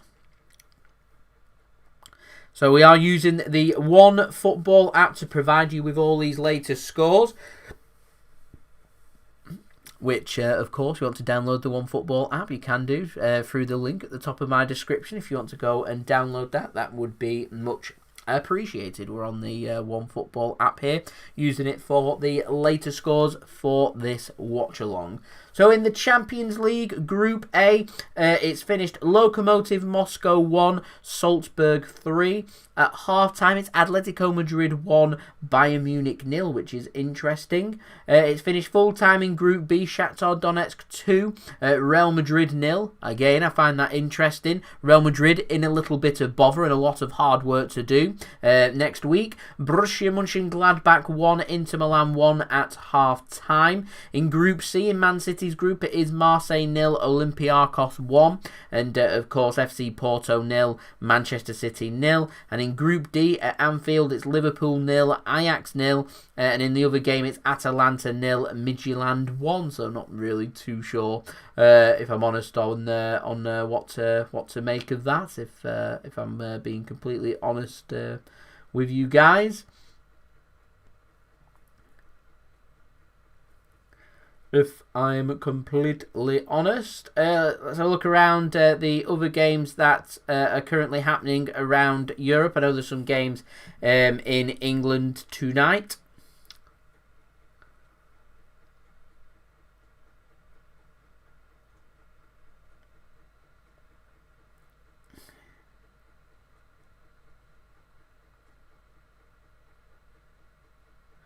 So we'll start first in League 2. It's currently Morecambe 1, Barrow 0, Oldham Athletic 0, Tranmere 1. So that Morecambe's a full-time result.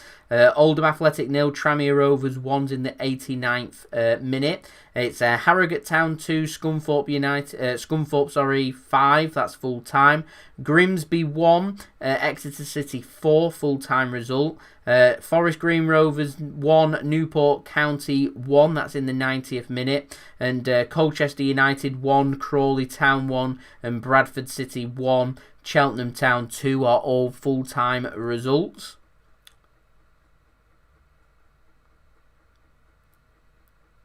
In the National League, it's Chesterfield 0, Aldershot 0, Yeovil Town 0, Eastleigh 2 is the current latest score, Wrexham 0, Altrincham 1, Woking 0, Sutton United 1, Wealdstone 1, Torquay United 0, and Solihull Moors 0, Hartlepool United 0, and Kings Lynn Town 0, Bromley 3 are all later scores, as Maidenhead versus Dover has been postponed. In League 1, it's currently Sunderland 1, Burton Albion 1, Oxford United 0, Ipswich Town 0, Lincoln City 2, Wigan Athletic 1, Crewe Alexandra 4, Swindon Town 2, and Blackpool 1, Portsmouth 0 are all full-time scores.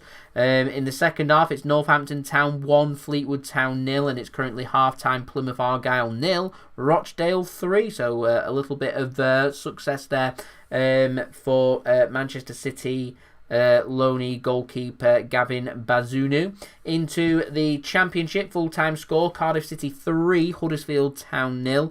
The rest are later scores. It's currently Queen's Park Rangers 1, Bristol City 2, Derby County 0, Coventry City 0, AFC Bournemouth 0, Preston North End 2, so Mixed, if he's watching this, will be very happy with that. Birmingham City 0, Barnsley 0, they're all into the second half, and it is currently Rotherham United 0, Brentford 0 at half-time. So not too many goals out there at this moment in time. So it's, not that interesting, if I'm completely honest. So there we go. So we're going to be heading into the second half real soon for this game. So we've got some more people tuning in. So we've got King Rizaku tuning in. So thank you very much. Thank you for tuning in. We've got Adam tuning in as well. Two Adams, Adam Quinn and Adam Benz. What do I think about Riyad Mahrez's hat-trick? It was a great hat-trick at the weekend. Riyad Mahrez hopefully back to his best for Manchester City and firing on all cylinders would be absolutely brilliant as well. We've got Gareth in the chat as well, so welcome. We've got Rodrigo as well, so that is much appreciated. So welcome, thank you everyone for tuning in to my live watch-along of this Champions League game between FC Porto and Manchester City.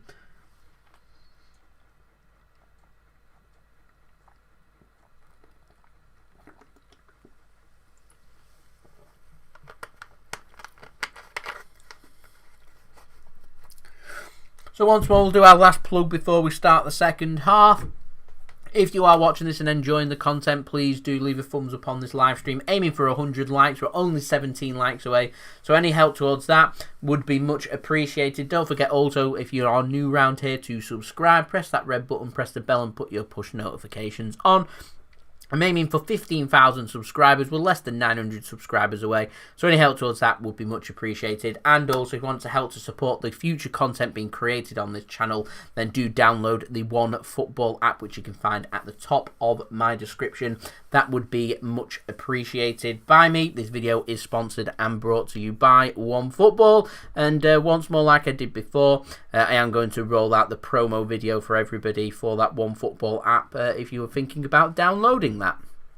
This video is brought to you by One Football. If you want to download the One Football app, all you need to do is press the link at the top of my description, which will take you forward to where you can download this app. The One Football app is extremely useful if you are a huge football fan just like me. It provides you with the latest footballing news, transfer news, and the latest videos as well. It is one source of information of where I get my transfer news from. It also allows you to see the latest scores with what's happening in the footballing world. If you just click on a game, including any Manchester City game, it will not only bring up the latest team news, but it will also bring up the latest statistics and keep you up to date with everything happening in that game. If you want to download this app, all you need to do is press the link at the top of the description to stay up to date.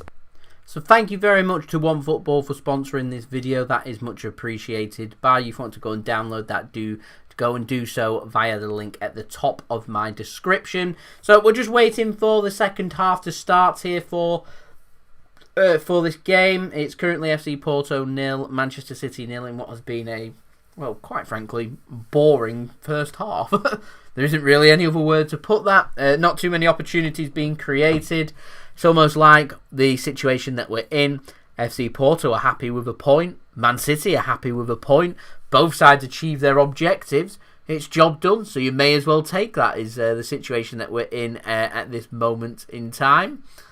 So just having a look through Twitter, seeing what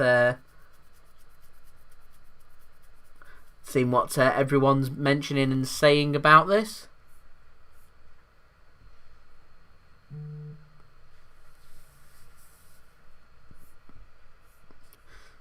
Not really too much on that. Seems a bit boring.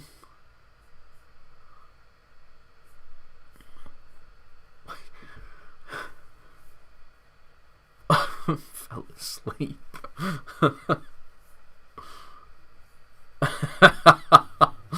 Love this. Love looking through the comments on Twitter. It's always hilarious. Almost fell asleep. It's not great, is it, when you're feeling tired and you're going on this game? But there we go. There we go. Ah, entertaining nonetheless.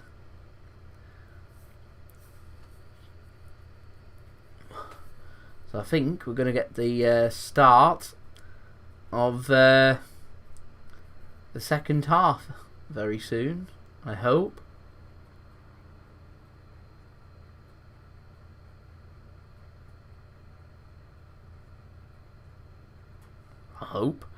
Yes, it was Priceless Silver's tweet. Thought it was bang on the money there, if I'm completely honest. I think that summarises everybody's thoughts, really.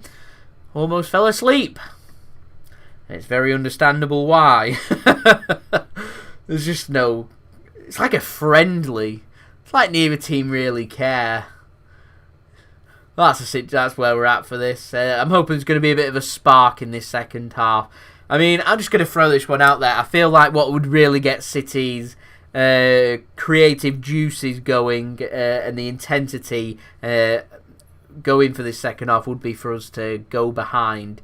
Because I can imagine City going into a complete domination mode if we do manage to get a goal and go ahead in this game. But either way, this isn't a classic, and if we're wanting both teams to score in this game to become entertaining, it probably would take for City to go behind for that to happen. But considering where we're at and what I'm wanting from this game, quite frankly, I'll take being bored and wanting to go asleep as long as we do get that point. We do finish first. Not bothered if FC Porto go through. I'm bothered about what Manchester City do, and I want us to finish first. And at the end of the day, that's what will happen. Pep's jacket there with the Man City logo on the back as well. So I don't know if I like it or not. The badge is very big. Anyway, the players are out for this second half now, ready for the kickoff for this second half. That is right, we've got 45 more minutes of this entertaining football for everybody to look forward to. It's end-to-end. Kidding myself, aren't I, really? It's really boring. I mean, I could probably sit here for 45 minutes, not say anything, catch up on some sleep, if I'm honest. And we're just ready now for the second half to get underway. So we're going from opposite ends, of course. Doesn't look like any changes have been made to the squads. Considering City have gone through a complete rotation near enough, I'm not too sure. I'm expecting City to be making many changes for this game. We, of course, have the option for 5 substitutes, but considering we haven't gone with many young players on the bench other than Tommy Doyle, is there any real point in making all them subs and risking injury on players, which obviously some of the players being rested are first-team senior players, so... Will that happen? That remains to be seen as FC Porto now come out for this second half. They're a bit late here. Come on, boys, let's go. We've got a second half to get underway as the referee brings the ball out ready for the start of this second half.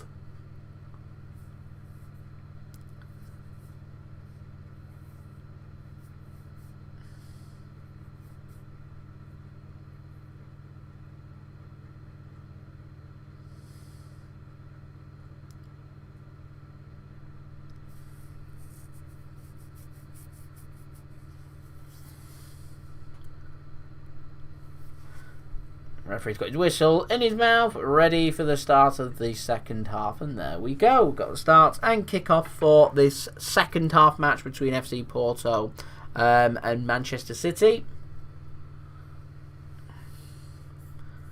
In this highly unentertaining game. So I'm going to sit back, relax, and if I nod off, I'll nod off. So it's FC Porto getting us or trying to get us underway for this second half by being the team to create the first opportunity. The goalkeeper hoops the ball forward, which is dealt with by Manchester City. City have gone with a little bit more physical presence with 2 defensive midfielders starting.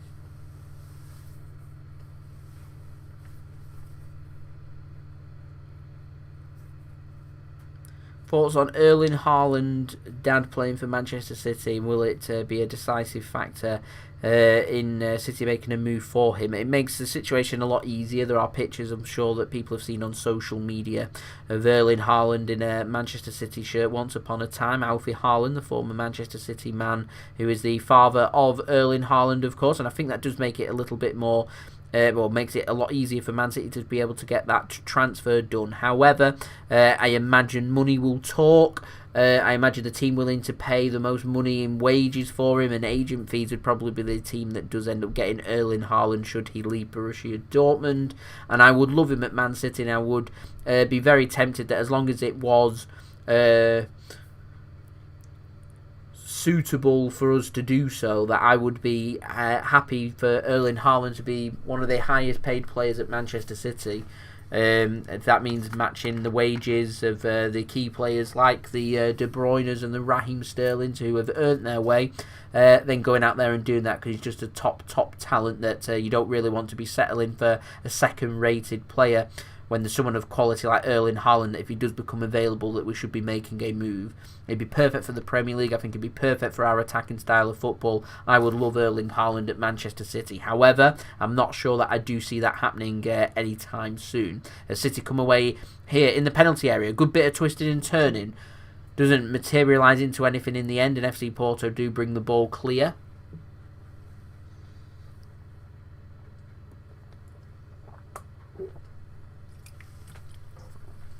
But yeah, thank you for your input there, Ayush. Much appreciated. As a low drilled ball from Zinchenko goes into the box and is collected by the FC Porto goalkeeper.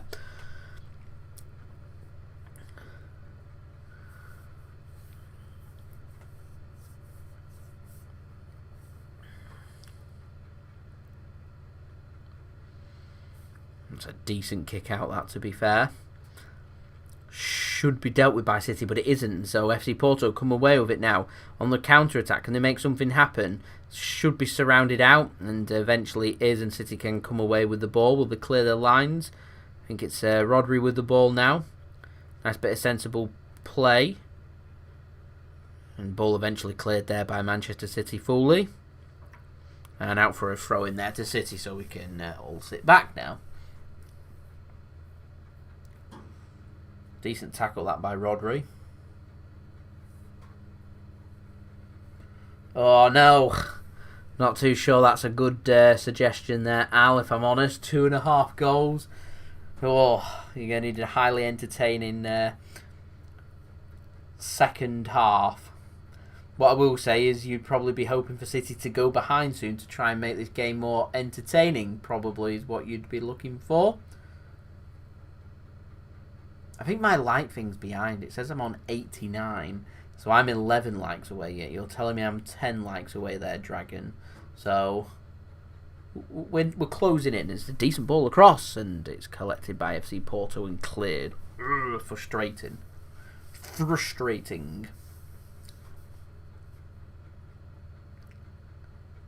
City win the ball high up again. It's a poor pass across, and so FC Porto can bring the ball away. Bit of space on their left-hand side. They play the ball towards him as well. Can he get there? He can. They're in the penalty area now, FC Porto. What can they do with it? They go backwards is what they do with it. It's still an opportunity here, though, if they look up and get a shot away, and it's a save for Ederson. Ederson finally has something to do. It weren't a decent... wasn't too bad of an effort, actually. He's kind of straight at the goalkeeper, though, and he manages to Ederson to just rebound that into the ground and pick it up on his second attempt. So, bit of work there for Ederson to do, so I'm sure he'll be happy with that. As we are on to 91 likes, we're only 9 likes away now, so any help towards that would be much appreciated in hitting our live stream like target. As a free kick there is given to FC Porto, even though City are in control of the football. They like going to ground easily, FC Porto, is what I've noticed. As Rodri picks up a yellow card, a bit of a needless yellow card, so I'd have to see this again.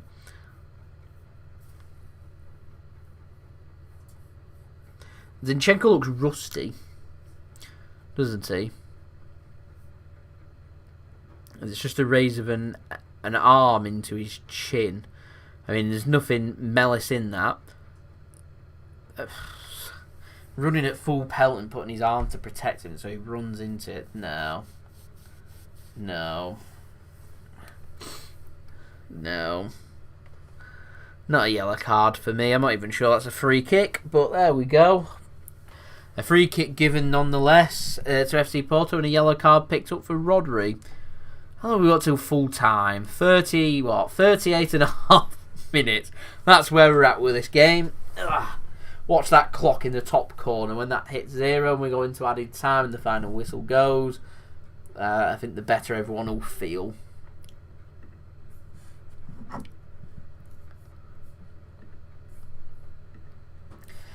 Shame it's such a drab game, really, this. I mean, Porto aren't a bad team, and it's a difficult away match, this, for City. I'm striving for perfection. I want us to win this game, and I want us to win next week, midweek game as well against Marseille, because we haven't done it yet, and I want us to play 6 games and win all 6 games. 18 points, perfection in the group stage. I think that's great preparation for any Champions League campaign. Perfection, you couldn't ask for any more. So I think we're in a good position to do that as well. But yeah, seems like City are content.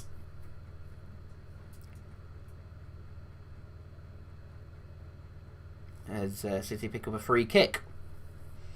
As Ferran Torres goes down, holding his hand more than anything, looks in pain. So he's brought down on his foot. I'm not too sure why he's holding his hand.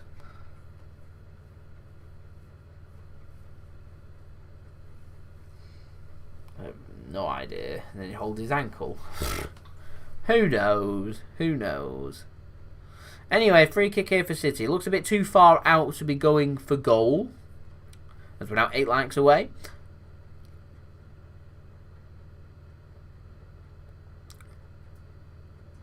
So it looks like it's going to be Zinchenko putting a ball into the box here for City. You would think, surely not going to be going for goal. It looks about, what, nearly 40 yards out? We're not going to be going for goal from here, surely.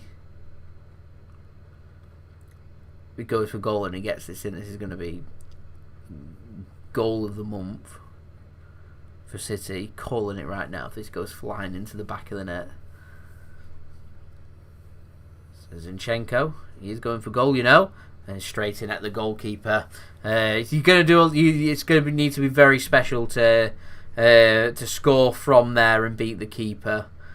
Keeper, as it is, just manages to catch the ball. It's rather simple. So there we go. But another effort on target from City, which isn't all bad.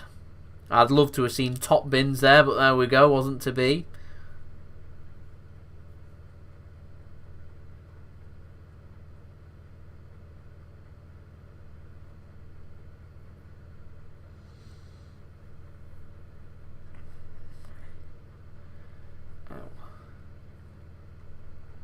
I don't see City bringing back players from loan. It's not really how we do our business. I think Pep's more of he'll stick with his squad and be stubborn and go with that route. So I don't see us making a temporary signing. I don't see us calling back a player just to have them kind of sit on the bench and be around the squad in case we need them. I just don't see that happening. It kind of takes us away from our point of sending them out on loan, which is for their own development. City will just assess them season upon season, and that'll happen again, you would think, at the end of the season. I mean, Sergio Aguero's contract's up at the end of the season. That if he continues with his injury track record, you ask yourself then, do you let Aguero's contract expire rather than paying somebody if you think that they're going to then be injury prone? Don't think that'll happen, but I'm just saying it is something City might consider.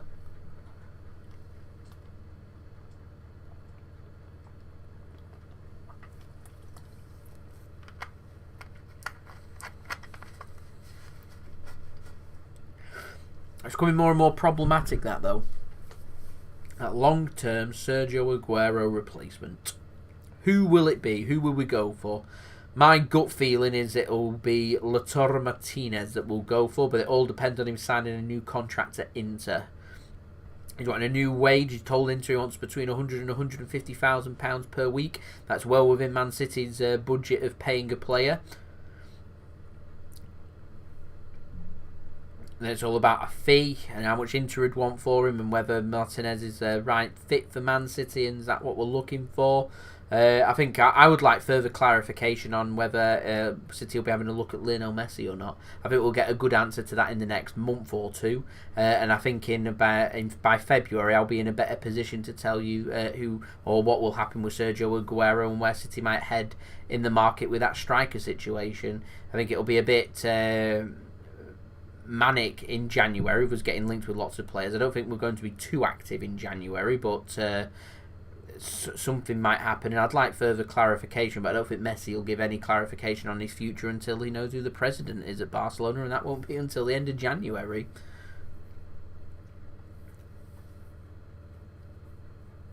I just feel like Messi, like in the summer window that we saw, just hampers City going hampers City going for other targets, get distracted. And Ahrin debating, do we make a move, do we not make a move? That's where I feel like we're at. No problem, I like giving my thoughts on that. It's always an interesting topic to consider. And a lot more entertaining, certainly, than what's happening in this game at this moment in time. It's Eric Garcia. He brings the ball clear for City.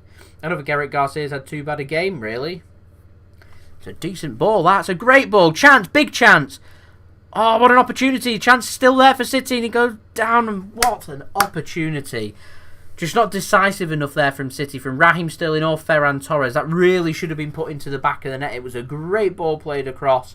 I think it was by Fernandinho to Raheem Sterling. And just like we saw in the first half when the ball was played over and Raheem Sterling should have taken on the chip first time, just hesitates. Allows the keeper just to close him down and the chance eliminated there. Great opportunity there for City, as it is a great save from the FC Porto goalkeeper, and it remains 0-0, and therefore both sides still happy. Although, here is a chance. Shot comes across and it is over the bar by Raheem Sterling, who is playing on the right wing for Manchester City here.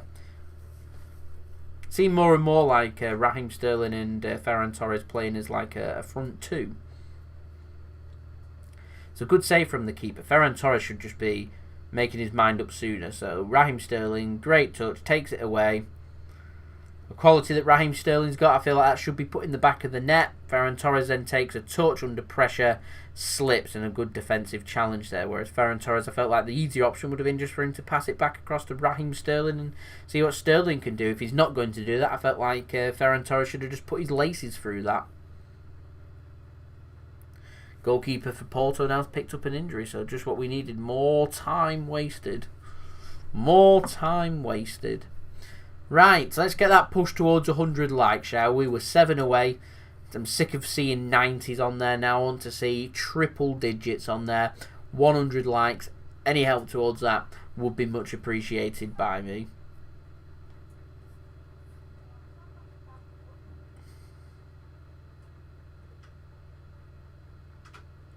As we've got Ilkay Gundogan warming up. We've got Kevin De Bruyne warming up as well. Looks like FC Porto are going to be the first to twist here.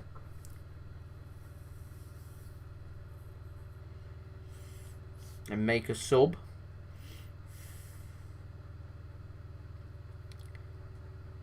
It's a decent ball and a great bit of control from FC Porto's forward there.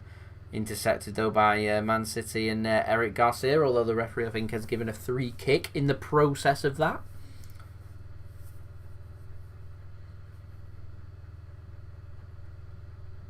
To be fair, was a free kick. 6 likes away now. As FC Porto try and play their free kick quick. Intercepted by Man City, and City win their own free kick inside their own half now. is still here. FC Porto 0, Manchester City 0. And 0-0 is good enough for FC Porto to seal qualification to the last 16, and also ensures Man City finish top of Group C of the Champions League group stage.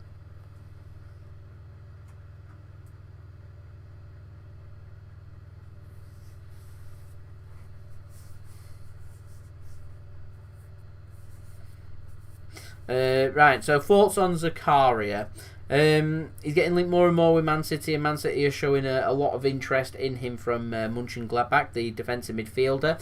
Fernandinho, first and foremost, is not expected to be offered a new contract at Manchester City, which means that City would be in the market looking for a new defensive midfielder for next summer. As far as I'm aware, the only two defensive midfielders that we've been getting linked with has been Zakaria and Douglas Luiz. We have the option to sign Douglas Luiz. Has been contradicting reports now. I've heard in the press it's £30 million City have the option next summer to sign Douglas Luiz for. However, I've had several comments reporting that £25 million is what the fee is for Douglas Luiz to sign for Manchester City. From Aston Villa to re-sign him as Ruben Dias comes on for Corona for FC Porto in the first substitution of this game. And then we've been getting linked with Zakaria. Now, there's no price being put on Zakaria, which I find strange, and how much Mönchengladbach would want for him. I'm not going to sit here and say I watch lots of Mönchengladbach's games and I know lots about him. I don't know too much about him. But if City are happy to sign him for defensive midfield and happy for him to play cover with Rodri and offer something as a different alternative to Rodri, then I'm happy to support the club in doing so. I wouldn't have a problem with City going for Douglas Luiz either. Personally, I feel like there's other areas of the squad that I feel like bigger money should be spent. So as long as the money isn't being outrageous money for a player that I would consider to be playing as a rotated option to Rodri, I don't want us to be breaking the bank to do so. And so what I would say is that the £30 million, if City are happy to pay that, would be roughly there or thereabouts what we're looking for.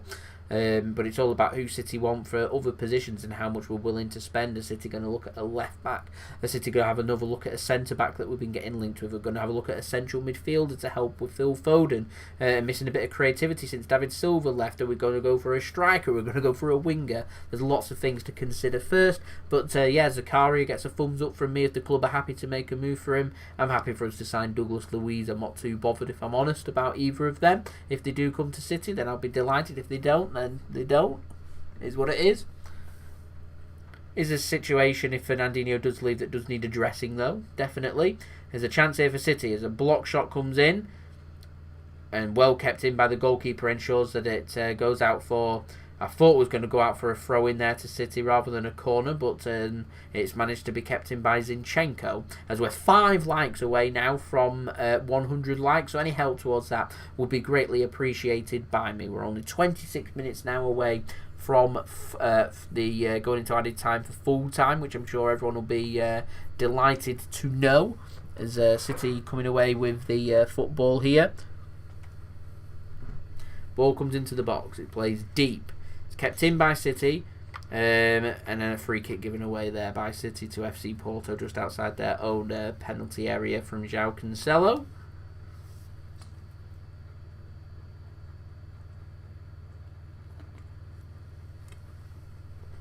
Coming together there, so a free kick given. 4 likes away now.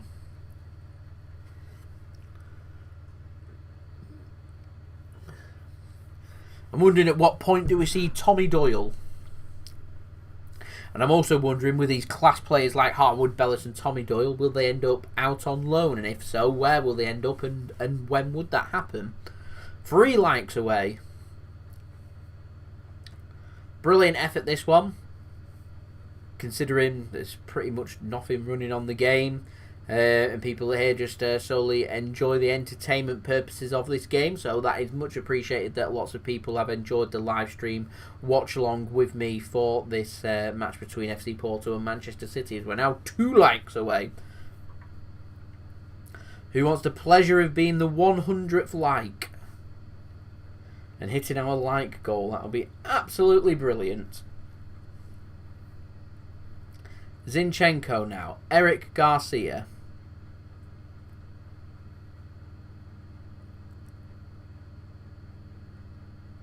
Been a very quiet evening for both sides, chances-wise, and being tested. Zinchenko, a block as it goes out. I'm not sure if that's for a throw-in or a corner there to Manchester City. Been a good chance here for some players to get back up to fitness and get back up to scratch, having not played too much football over the last few weeks for some players, including Oleksandr Zinchenko, as we're now 1 like away from 100 likes. One more like. Phil Foden with the corner for Manchester City. Can he get it on the money? It's cleared by FC Porto. Only as far as, I think, Raheem Sterling. A chance here. Twisting, turning, gets a shot. It's weak and blocked and brought away. Cleared by FC Porto. Should be mopped up by Manchester City. It is headed clear but out of play for a throw-in to FC Porto.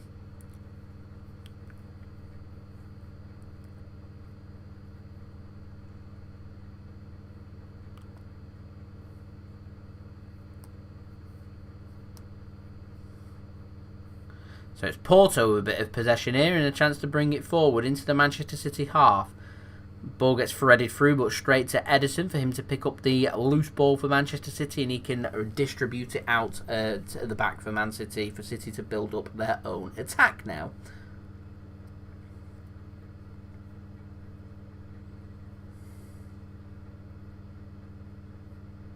Fernandinho's gone down under a challenge, which isn't brilliant at all.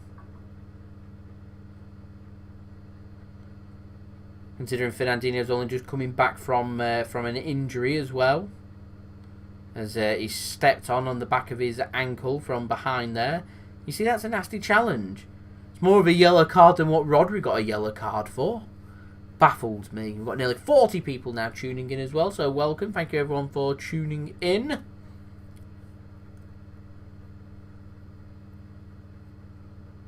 As a yellow card is given there to Marega for his challenge, as Zinchenko now puts a ball into the box.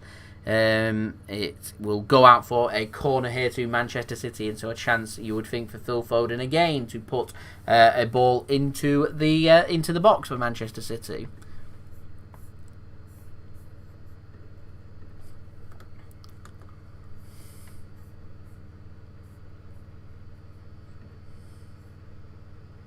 So it's Phil Foden with the corner for Manchester City. It's whipped in, cleared by FC Porto. A glancing clearance now. City, though, still in control of the football. Fernandinho puts a ball across and into the net, surely. Oh, it's a great save. An overhead kick attempt there from City. It's a great save from FC Porto's keeper. I do not know how that hasn't ended up in the back of the net, but it remained 0-0. How on earth has that not gone into the back of the net? So the ball gets played across. Fernandinho flicked on. He stops it from going in. An overhead kick attempt. Was it initial one going in? No, Ruben Dias just flicks it and he can't get it in. So Ferran Torres goes for an overhead kick, which is well saved from the keeper. How has that not ended up in the back of the net? How has Ruben Dias managed to flick that away from goal? His defensive instincts have kicked in and he's managed to keep it away from goal rather than putting it into the back of the net. A big chance that for Ruben Dias to have scored for City. A decent attempt there from Ferran Torres, but the goalkeeper manages to make a save. Man City really should have been ahead there, but as it is, it remains FC Porto 0, Manchester City 0. So let's get some score updates from around the grounds. It's still Atalanta 0, Midtjylland 1. Still Atletico Madrid 1, Bayern Munich 0. Still FC Porto 0, Manchester City 0. Liverpool have taken the lead at home at Anfield against Ajax, thanks to Curtis Jones' goal on 58 minutes, which will ensure Liverpool do go through. Marseille is now 1-1 against Olympiacos, and it's Mönchengladbach 1, Inter Milan 3. In the Champions League, so Inter Milan picking up some, you would think now, much needed 3 points for what they're looking for, as some substitutions are being made by Manchester City. The first is going to be Ferran Torres coming off and Gabriel Jesus coming on. Not too sure why we're risking Gabriel Jesus coming on at this moment in time, if I'm completely honest. Does Gabriel Jesus need to come on? far as I'm concerned, no, but there we go. As FC Porto also make a change. As Marega on the yellow card comes off, and Evanilson does come on for FC Porto with 19 minutes or so remaining. There we go, like goal hit 100 likes. So thank you everyone so much for leaving a thumbs up on this live stream. Absolute legends, salutes to you. Thank you so much for that. As Manafa comes off and Nanu comes on for FC Porto for their third substitution of the game. City make their first. So it's a long throw here to FC Porto. Chance for them to throw this ball into the box and maybe create themselves an opportunity. They dummy it and decide to go short instead. Can they get a cross in? They do. And it's out for what looks like, I think, a throw in there to Manchester City. It was a bit of a poor cross in the end. So there we go.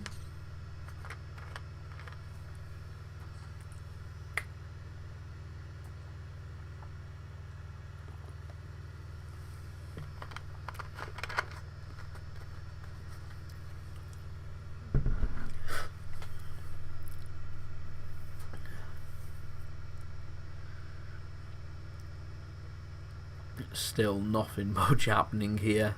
18 minutes or so remaining of this game. So Jesus has come on for Ferran Torres, has been City substitute.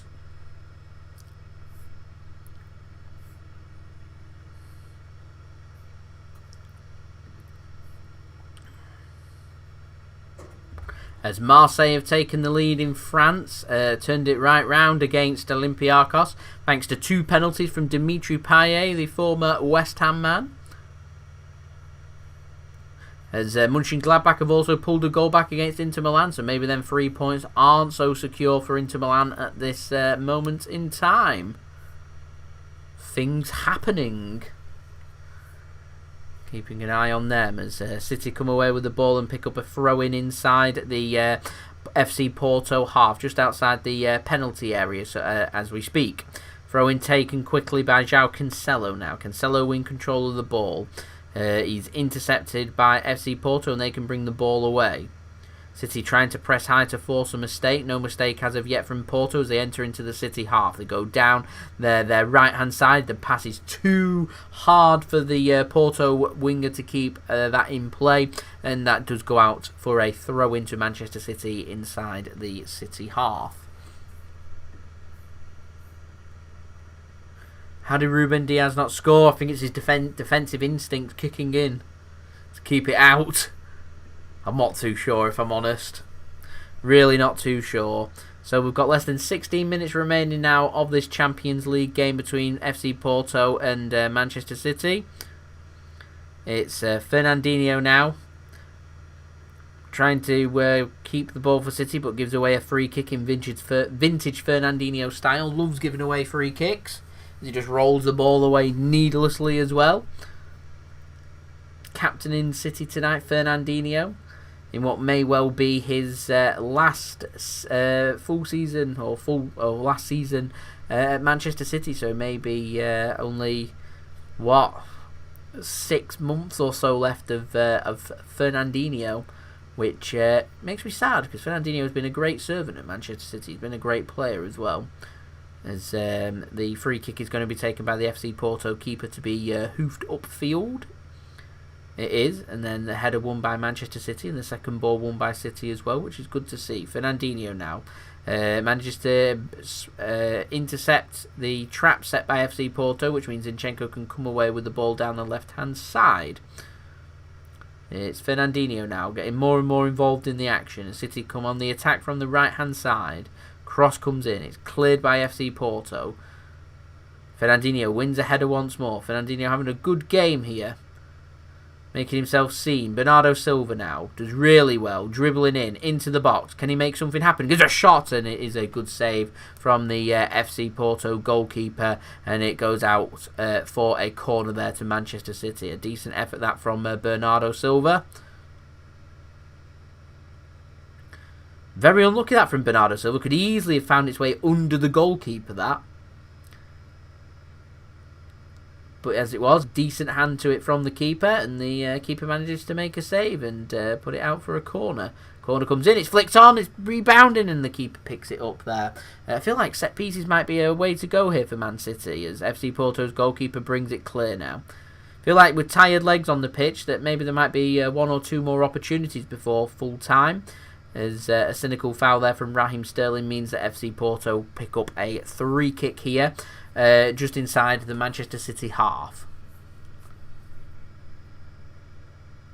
He's a decent player, Bernardo Silva, just needs more consistency in finding his strongest position and strongest attributes and ways to utilise himself at Manchester City. Nick Hill, where are you tuning in from? 3 AM. That is dedication for such a game. That is boring, so to speak. Ederson makes a big fist, bringing the ball clear as the set piece comes in from FC Porto. Another cross goes in. It's cleared by Manchester City. Headed back into the box. Headed down and then cleared by Fernandinho, taking no chances with Ederson coming out to pick it up. Fernandinho just decides to, as Peter Kay once did in an advert, have it and just put it into the stands. Take no risks. Just boot that ball clear. Sometimes just what's needed. Allow City to regroup. No miscommunications or misconceptions there. We can regroup. Organise ourselves. Throw-in comes in from FC Porto. They keep hold of the ball inside the City half. They spread the play from left to right. Cross comes in. Headed clear once more by Manchester City. City's defence now being given a stern test. FC Porto, though, keep hold of the football. They bring it underway here. Still inside the City half. They're driving towards the City penalty area. Pass has too much on it and City can bring it away. Good bit of trickery and skills there means that City can come away with a throw in there. Gabriel Jesus showing his tricks and skills to mean that City can just take a breather and take a throw in. As we're up to 105 likes now. So that's absolutely brilliant. If we can get to 120 likes, that would be absolutely sensational. Don't forget, if you are new around here and enjoying the content, please do help support my channel. You can do that by subscribing. It is free. Press that red button. You can also press the bell and put your push notifications on too if you so wish to be notified immediately for when I do upload and when I do go live for these watch-alongs too. We're less than 900 subs away from 15,000 subscribers, so any help towards that would be much appreciated. And if you haven't done so already and you enjoy keeping up to date with the latest football scores and also the latest news and transfer news, then do go and download the OneFootball app. They're sponsoring this video, so thank you very much for that. You can download that through the link at the top of my description, so any help towards that would be much appreciated. Chance there for City. Corner came in, flicked on, and a boot put to it, but a good save there from FC Porto's goalkeeper. He's having a good game. He's a good shout for a man of the match, in my opinion. But I'm probably going to give it to Fernandinho. I think he's been running the show. He's been making lots of stuff happening in this game. As a cross comes in, flicked, and tricking around, and it's in the back of the net. We finally have a goal. It's that man, Gabriel Jesus, coming off from the bench to score for Manchester City. I should imagine that VAR will have a look at this, so we'll wait to put it onto our score. But finally, we have a goal in this game, a goal in Portugal. It's FC Porto 0, Manchester City 1. FC Porto still got a bit of work to do to try and qualify for the last 16. It looks onside from the cross. Keeper makes an absolutely brilliant. So it's a great ball in from Bernardo Silva. It's a great header and a great save from the keeper. Really unlucky that Gabriel Jesus, he's quick on the attack, wants to score the goal in the right place at the right time, just to slide it into the back of the net. And I imagine that will be counting for Manchester City, and that is going to be finally, after more than 80 minutes, the first goal of this game. FC Porto 0, Manchester City 1. Maybe Man City, what I was calling for before, are striving for perfection and wanting to try and pick up 6 wins from 6, and if this score remains the same, it's going to be 5 wins from 5 for Manchester City, which is absolutely brilliant.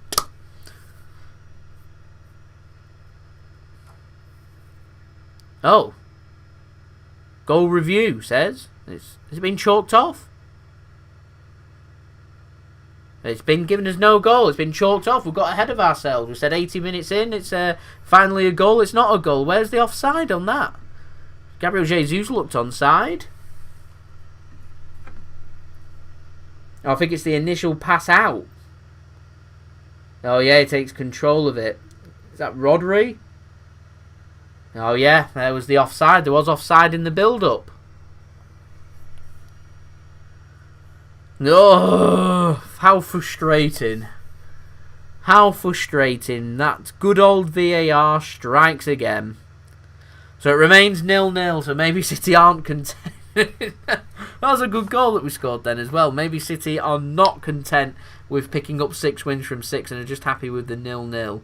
As FC Porto have only had 2 chances in this game, 2 attempts on goal.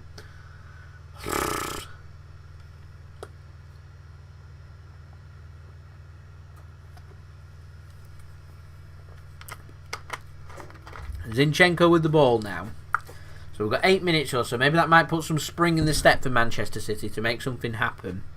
I'm disappointed. I deliberately didn't put the goal onto the screen to wait for VAR. I'm happy with how the goal is, so I put it in, and I shouldn't have. Goal disallowed for build up into the game. Anyway, we move. Cross comes in. Another good ball in. It's cleared by FC Porto though. Fernandinho pinging in the balls.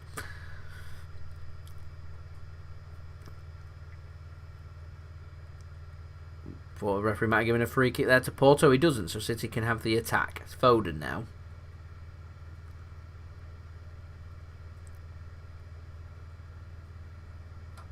Fernandinho. Jesus driving forward for Manchester City. Dispossessed, but wins the ball back quickly here for City. Could Sterling find anything? It's a good bit of feet and trickery, but it's cleared by FC Porto. What City do come back with the ball. Good pass out from Zinchenko. Raheem Sterling. Zinchenko crosses in. What is happening there? Scrambled into the box as the ball was played in, and the player went over the player. Player goes down. Nothing given. City continue the attack. Zinchenko now plays it across. Wasn't a great pass. And the ball goes out for a throw in here to Manchester City, just on the corner of the penalty area, FC Porto's penalty area. Bernardo Silva now. Putting a great ball for Jesus to find his goal, but disallowed through offside in the build-up. Through, I think, Rodri. So, there we go.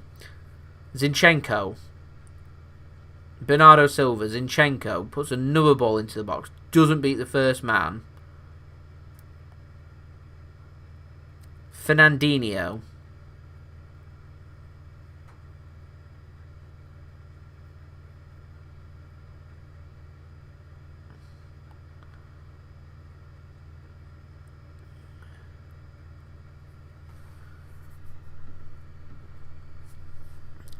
Ping-ponging around, and the Porto keeper pounces on top of that, as we've now got less than 5 minutes remaining here to see if we can find the opening goal. He is offside there, so the correct decision has been made. It's just very frustrating. I think Gabriel Jesus' reaction of sums that up best. Rodri for you. Anyway, play resumes again. Ederson clears his lines. Huge kick. Huge kick. Finds his man though. It was a good kick. I think it's Bernardo Silva. Gets threaded through. Intercepted.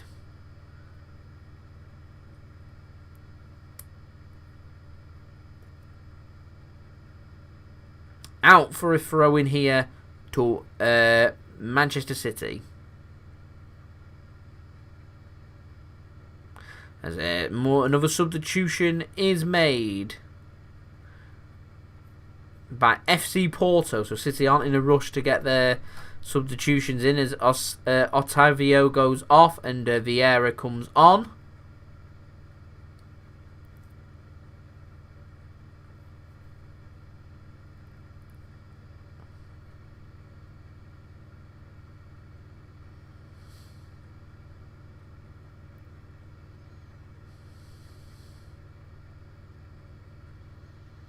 City now with the ball. Sterling, Zinchenko, Bernardo, Zinchenko, Bernardo. Exchanging passes, City. City showing a little bit more attacking intent over the last 5 or 10 minutes or so. Still we await the opening goal though. Zinchenko now. Fernandinho. Dinks a ball in, headed over the bar and out for what looked like a corner to me. So I think a corner has been given for Manchester City there.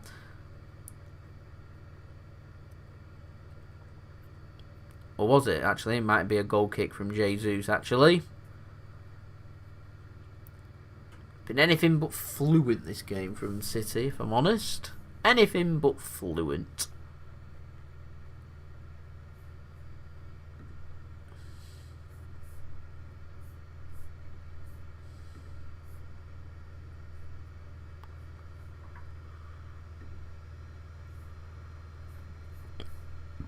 Excuse me.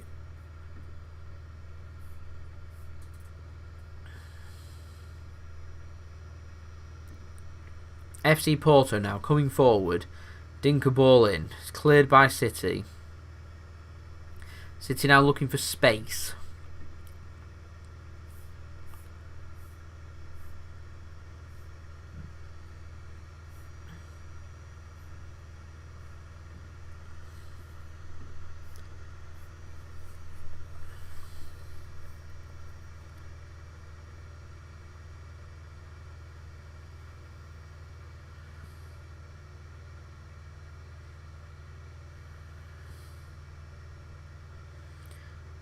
Like a free kick that one to City, as a free kick is given. It's taken quickly by City, and it's just very defensive. Porto City have struggled to really break them out of the game. As another free kick is given to City. Phil Foden brought down. It's a crossable range this for City. Can they make the most of it? We've got nearly 60 people now tuning in, which is absolutely brilliant. So if you are tuning in and you are new around here, please do subscribe. Also, leave a thumbs up too if you have enjoyed the live stream. And also, please go and check out and download the One Football app too. You can find the link to that at the top of my description, as this watch along is brought to you by One Football. As the cross comes in, it's cleared by FC Porto and out for a throw into Manchester City. We've got 30 seconds or so remaining. These last 10 minutes have been a lot more entertaining than the other 80 minutes or so of this game. Excuse me. So 20 seconds remaining of normal time now. Bernardo Silva. He passes it out of play for a throw into FC Porto. FC Porto will be happy with a 0-0 because they're through. Man City happy with a 0-0 because, well, we secure first place. That is how it is. So the ball brought forward by FC Porto, controlled by City.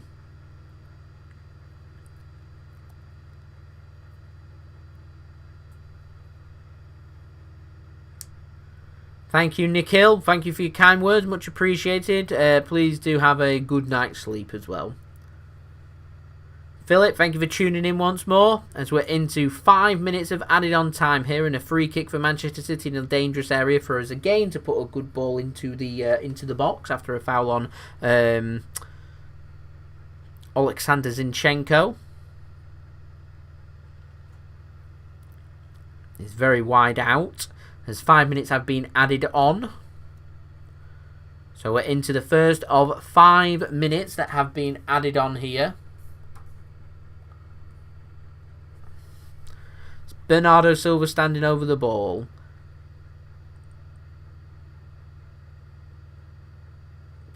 Ball comes in, it's cleared, isn't great. Zinchenko controls the ball. Raheem Sterling. Thank you very much, Dragon. Thank you for tuning in, much appreciated. The City pick up another free kick on the right-hand side. Another chance for us to put a ball into the box.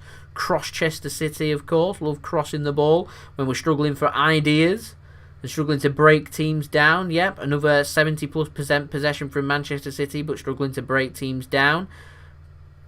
Just lacking a bit of creativity. A David Silva type player is what we're lacking. Love to still have David here. There we go.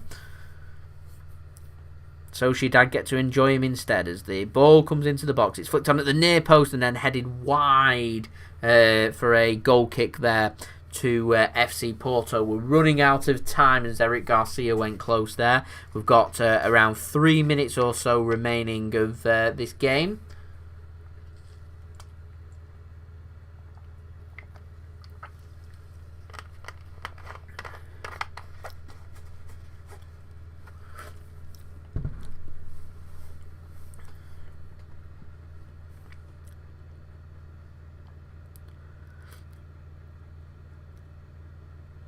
Shah, you need to tune into all my live streams, and I can ensure then you'll be able to tune into at least a victory. You should have been tuning in for the Burnley game. That was an emphatic win for Manchester City. Thank you very much, Vajakora. Thank you for tuning in. You have a great evening as well, and I'll see everyone again for the game on Saturday against Fulham. So thank you everyone for tuning in. Much appreciated.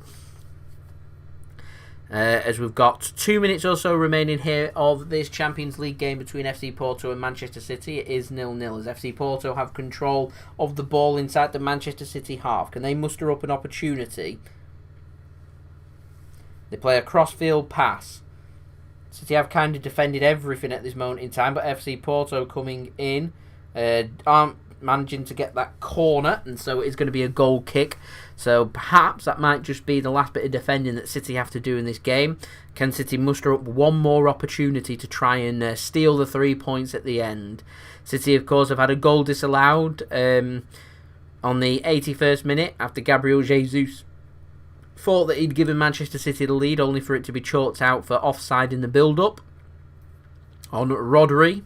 After a good ball in from Bernardo Silva, a cracking header, a great save, and then a tap-in for Jesus on that goal has been one of the more lively things that have happened. And I would say the last 10 minutes of this game has been a lot more lively than the first 80 minutes or so is where we're at. So we've got a minute or so remaining here for Manchester City. Can they muster up one more opportunity? Can they make one more thing happen? One more effort on goal? A crossfield pass comes in from Fernandinho. There's way too much on that. It goes sailing out of play for a goal kick. There's still time for this goal kick to be taken and maybe one more opportunity to be created. I imagine Porto will be taking their time. They know a point is good enough for them to be sealing qualification to the last 16 of the Champions League. City won't have much urgency because they know that a point here means it's enough for them to also finish first in this group. So both sides will be relatively happy with this. Only downside is City are going to be losing their 100% record, having won 4 games out of 4, but we've been putting this much effort in so we can be in a position where we can then rotate and rest players. So that's where we're at. So we've got, 10 seconds or so remaining of this game. Can City make one more punt forward and make something happen? Or is that going to be that? It's Rodri with the ball, plays the ball forward, and the referee does blow the full-time whistle, so it does finish here.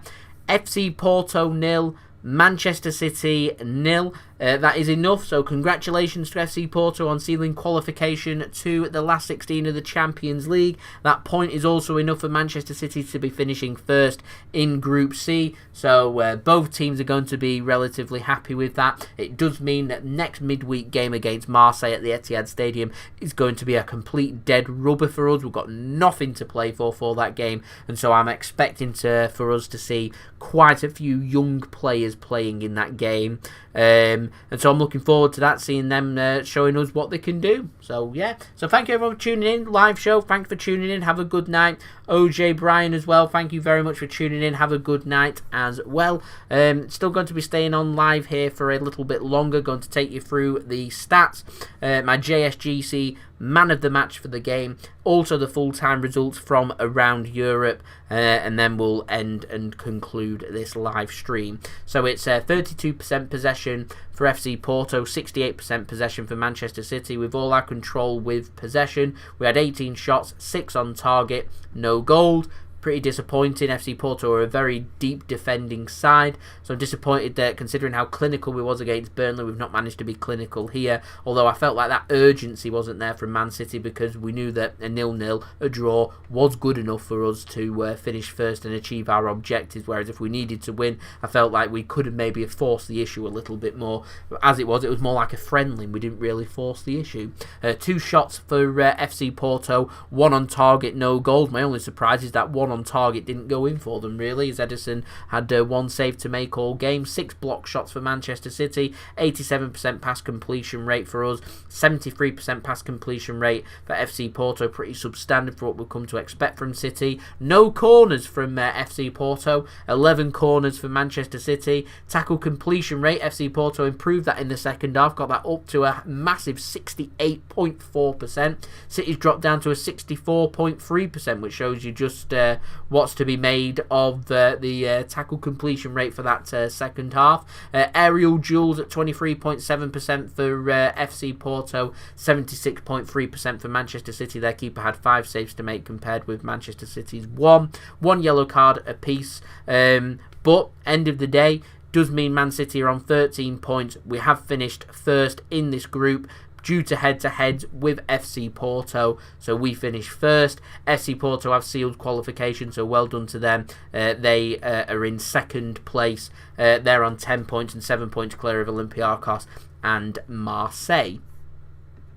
So we'll have a look at the full-time results from around Europe for the Champions League, so we can draw up some conclusions for what's happened around there.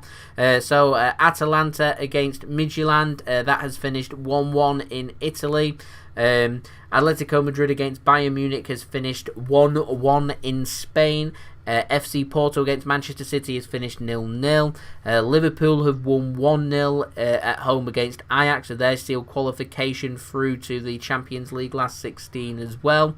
Mönchengladbach 2, Inter Milan 3 has finished 2, and Marseille 2, Olympiacos 1, as Marseille pick up their first 3 points of the Champions League campaign, which means now they're in with a chance of possibly going into the Europa League, which is what's to play for going into this into the last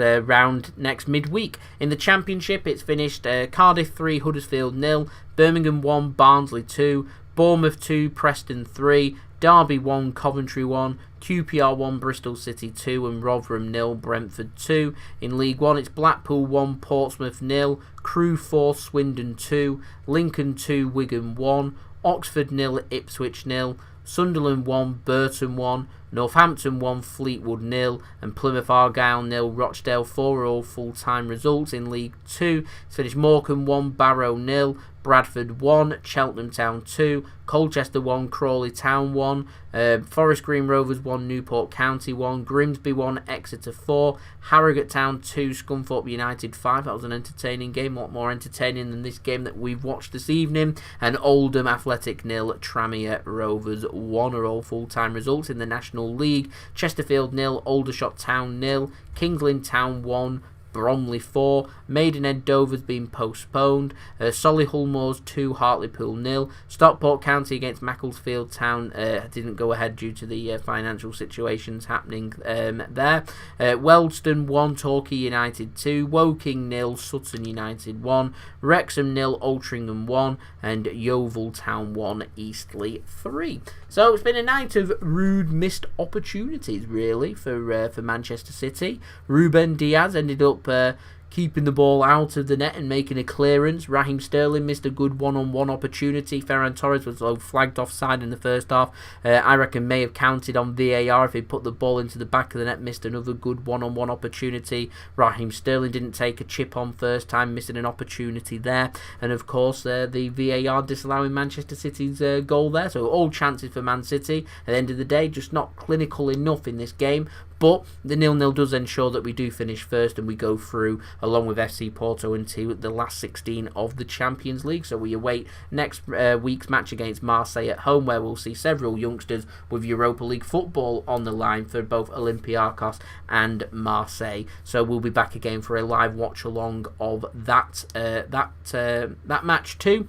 Don't forget, if you have enjoyed this live stream, please do leave a thumbs up. We are on 111 likes, so aiming for 120 likes. So any help towards that would be much appreciated by me. Don't forget also to subscribe if you are new around here. Press that red button, press the bell and put your push notifications on. I am aiming for 15,000 subscribers, so any help towards that would be much appreciated. We're less than 900 subscribers away, so that would be absolutely fantastic. You can go and check out my social media links. They're in the description below and sliding across, or they are appearing on the bottom of the screen too if you want to go and check me out on my Twitter and Instagram. That would be much appreciated. You can also find my email there too if you want to hit me up for any sponsorships or any videos or any general business inquiries. Like, comment, share, subscribe, all that good stuff. And a final thank you to OneFootball for sponsoring this video. You can go and download the OneFootball app to stay up to date with all the latest football scores, get the latest statistics, and also stay up to date with all the latest news and transfer news. You can find that all in the OneFootball app. You can download that OneFootball app via the link at the top of my description. Doing so will also help to support the future content that is created on the JSGC channel, so any help towards that would be much appreciated. Thank you so much to OneFootball for sponsoring this video. One last note, JSGC man of the match, I'm going to give it to Fernandinho. Now, normally I would do the 5 things that we have learnt. This game's been that boring, I don't think there's that much demand really for the 5 things that we've learnt from this game. That, to be honest, I feel like I would benefit more from packing this all away, going to bed, feeling refreshed and coming back fresh and strong, ready for our next live watch along, which will be on Saturday 3 o'clock for the game against Fulham at the Etihad Stadium. I, of course, will be back for that live stream, so please do stay tuned for that. I will have that link out on Friday for you to set your reminder. I will see everyone again on Saturday. Hopefully we can have goals in that game against Fulham and we can continue our Premier League winning streak. But as the Champions League winning streak goes, that comes to an end. We're still unbeaten. We had won 4 games out of 4. We've now won 4 games out of 5. We've moved on to 13 points from 5 games going into the last game next week against Marseille, which again, I said, I will have a live stream out for that too. So there we go. Thank you everyone for tuning in. It's been much appreciated by me. Absolute legends. I will see you all again for the next live watch along on Saturday evening, so please do stay tuned for that, in a game that's been well, just burdened over with VAR and Jesus and everything that's happened there. Still, at the end of the day, progress is progress. First place, we're through. We've got the last 16 of the Champions League to look forward to. That'll come about in February and March time. So yeah, lots to look forward to. But as it is now, focus will turn to the Premier League. So I'll see you all again for that. So I've been JSGC. Thank you everyone for watching. I hope everyone is safe and well too.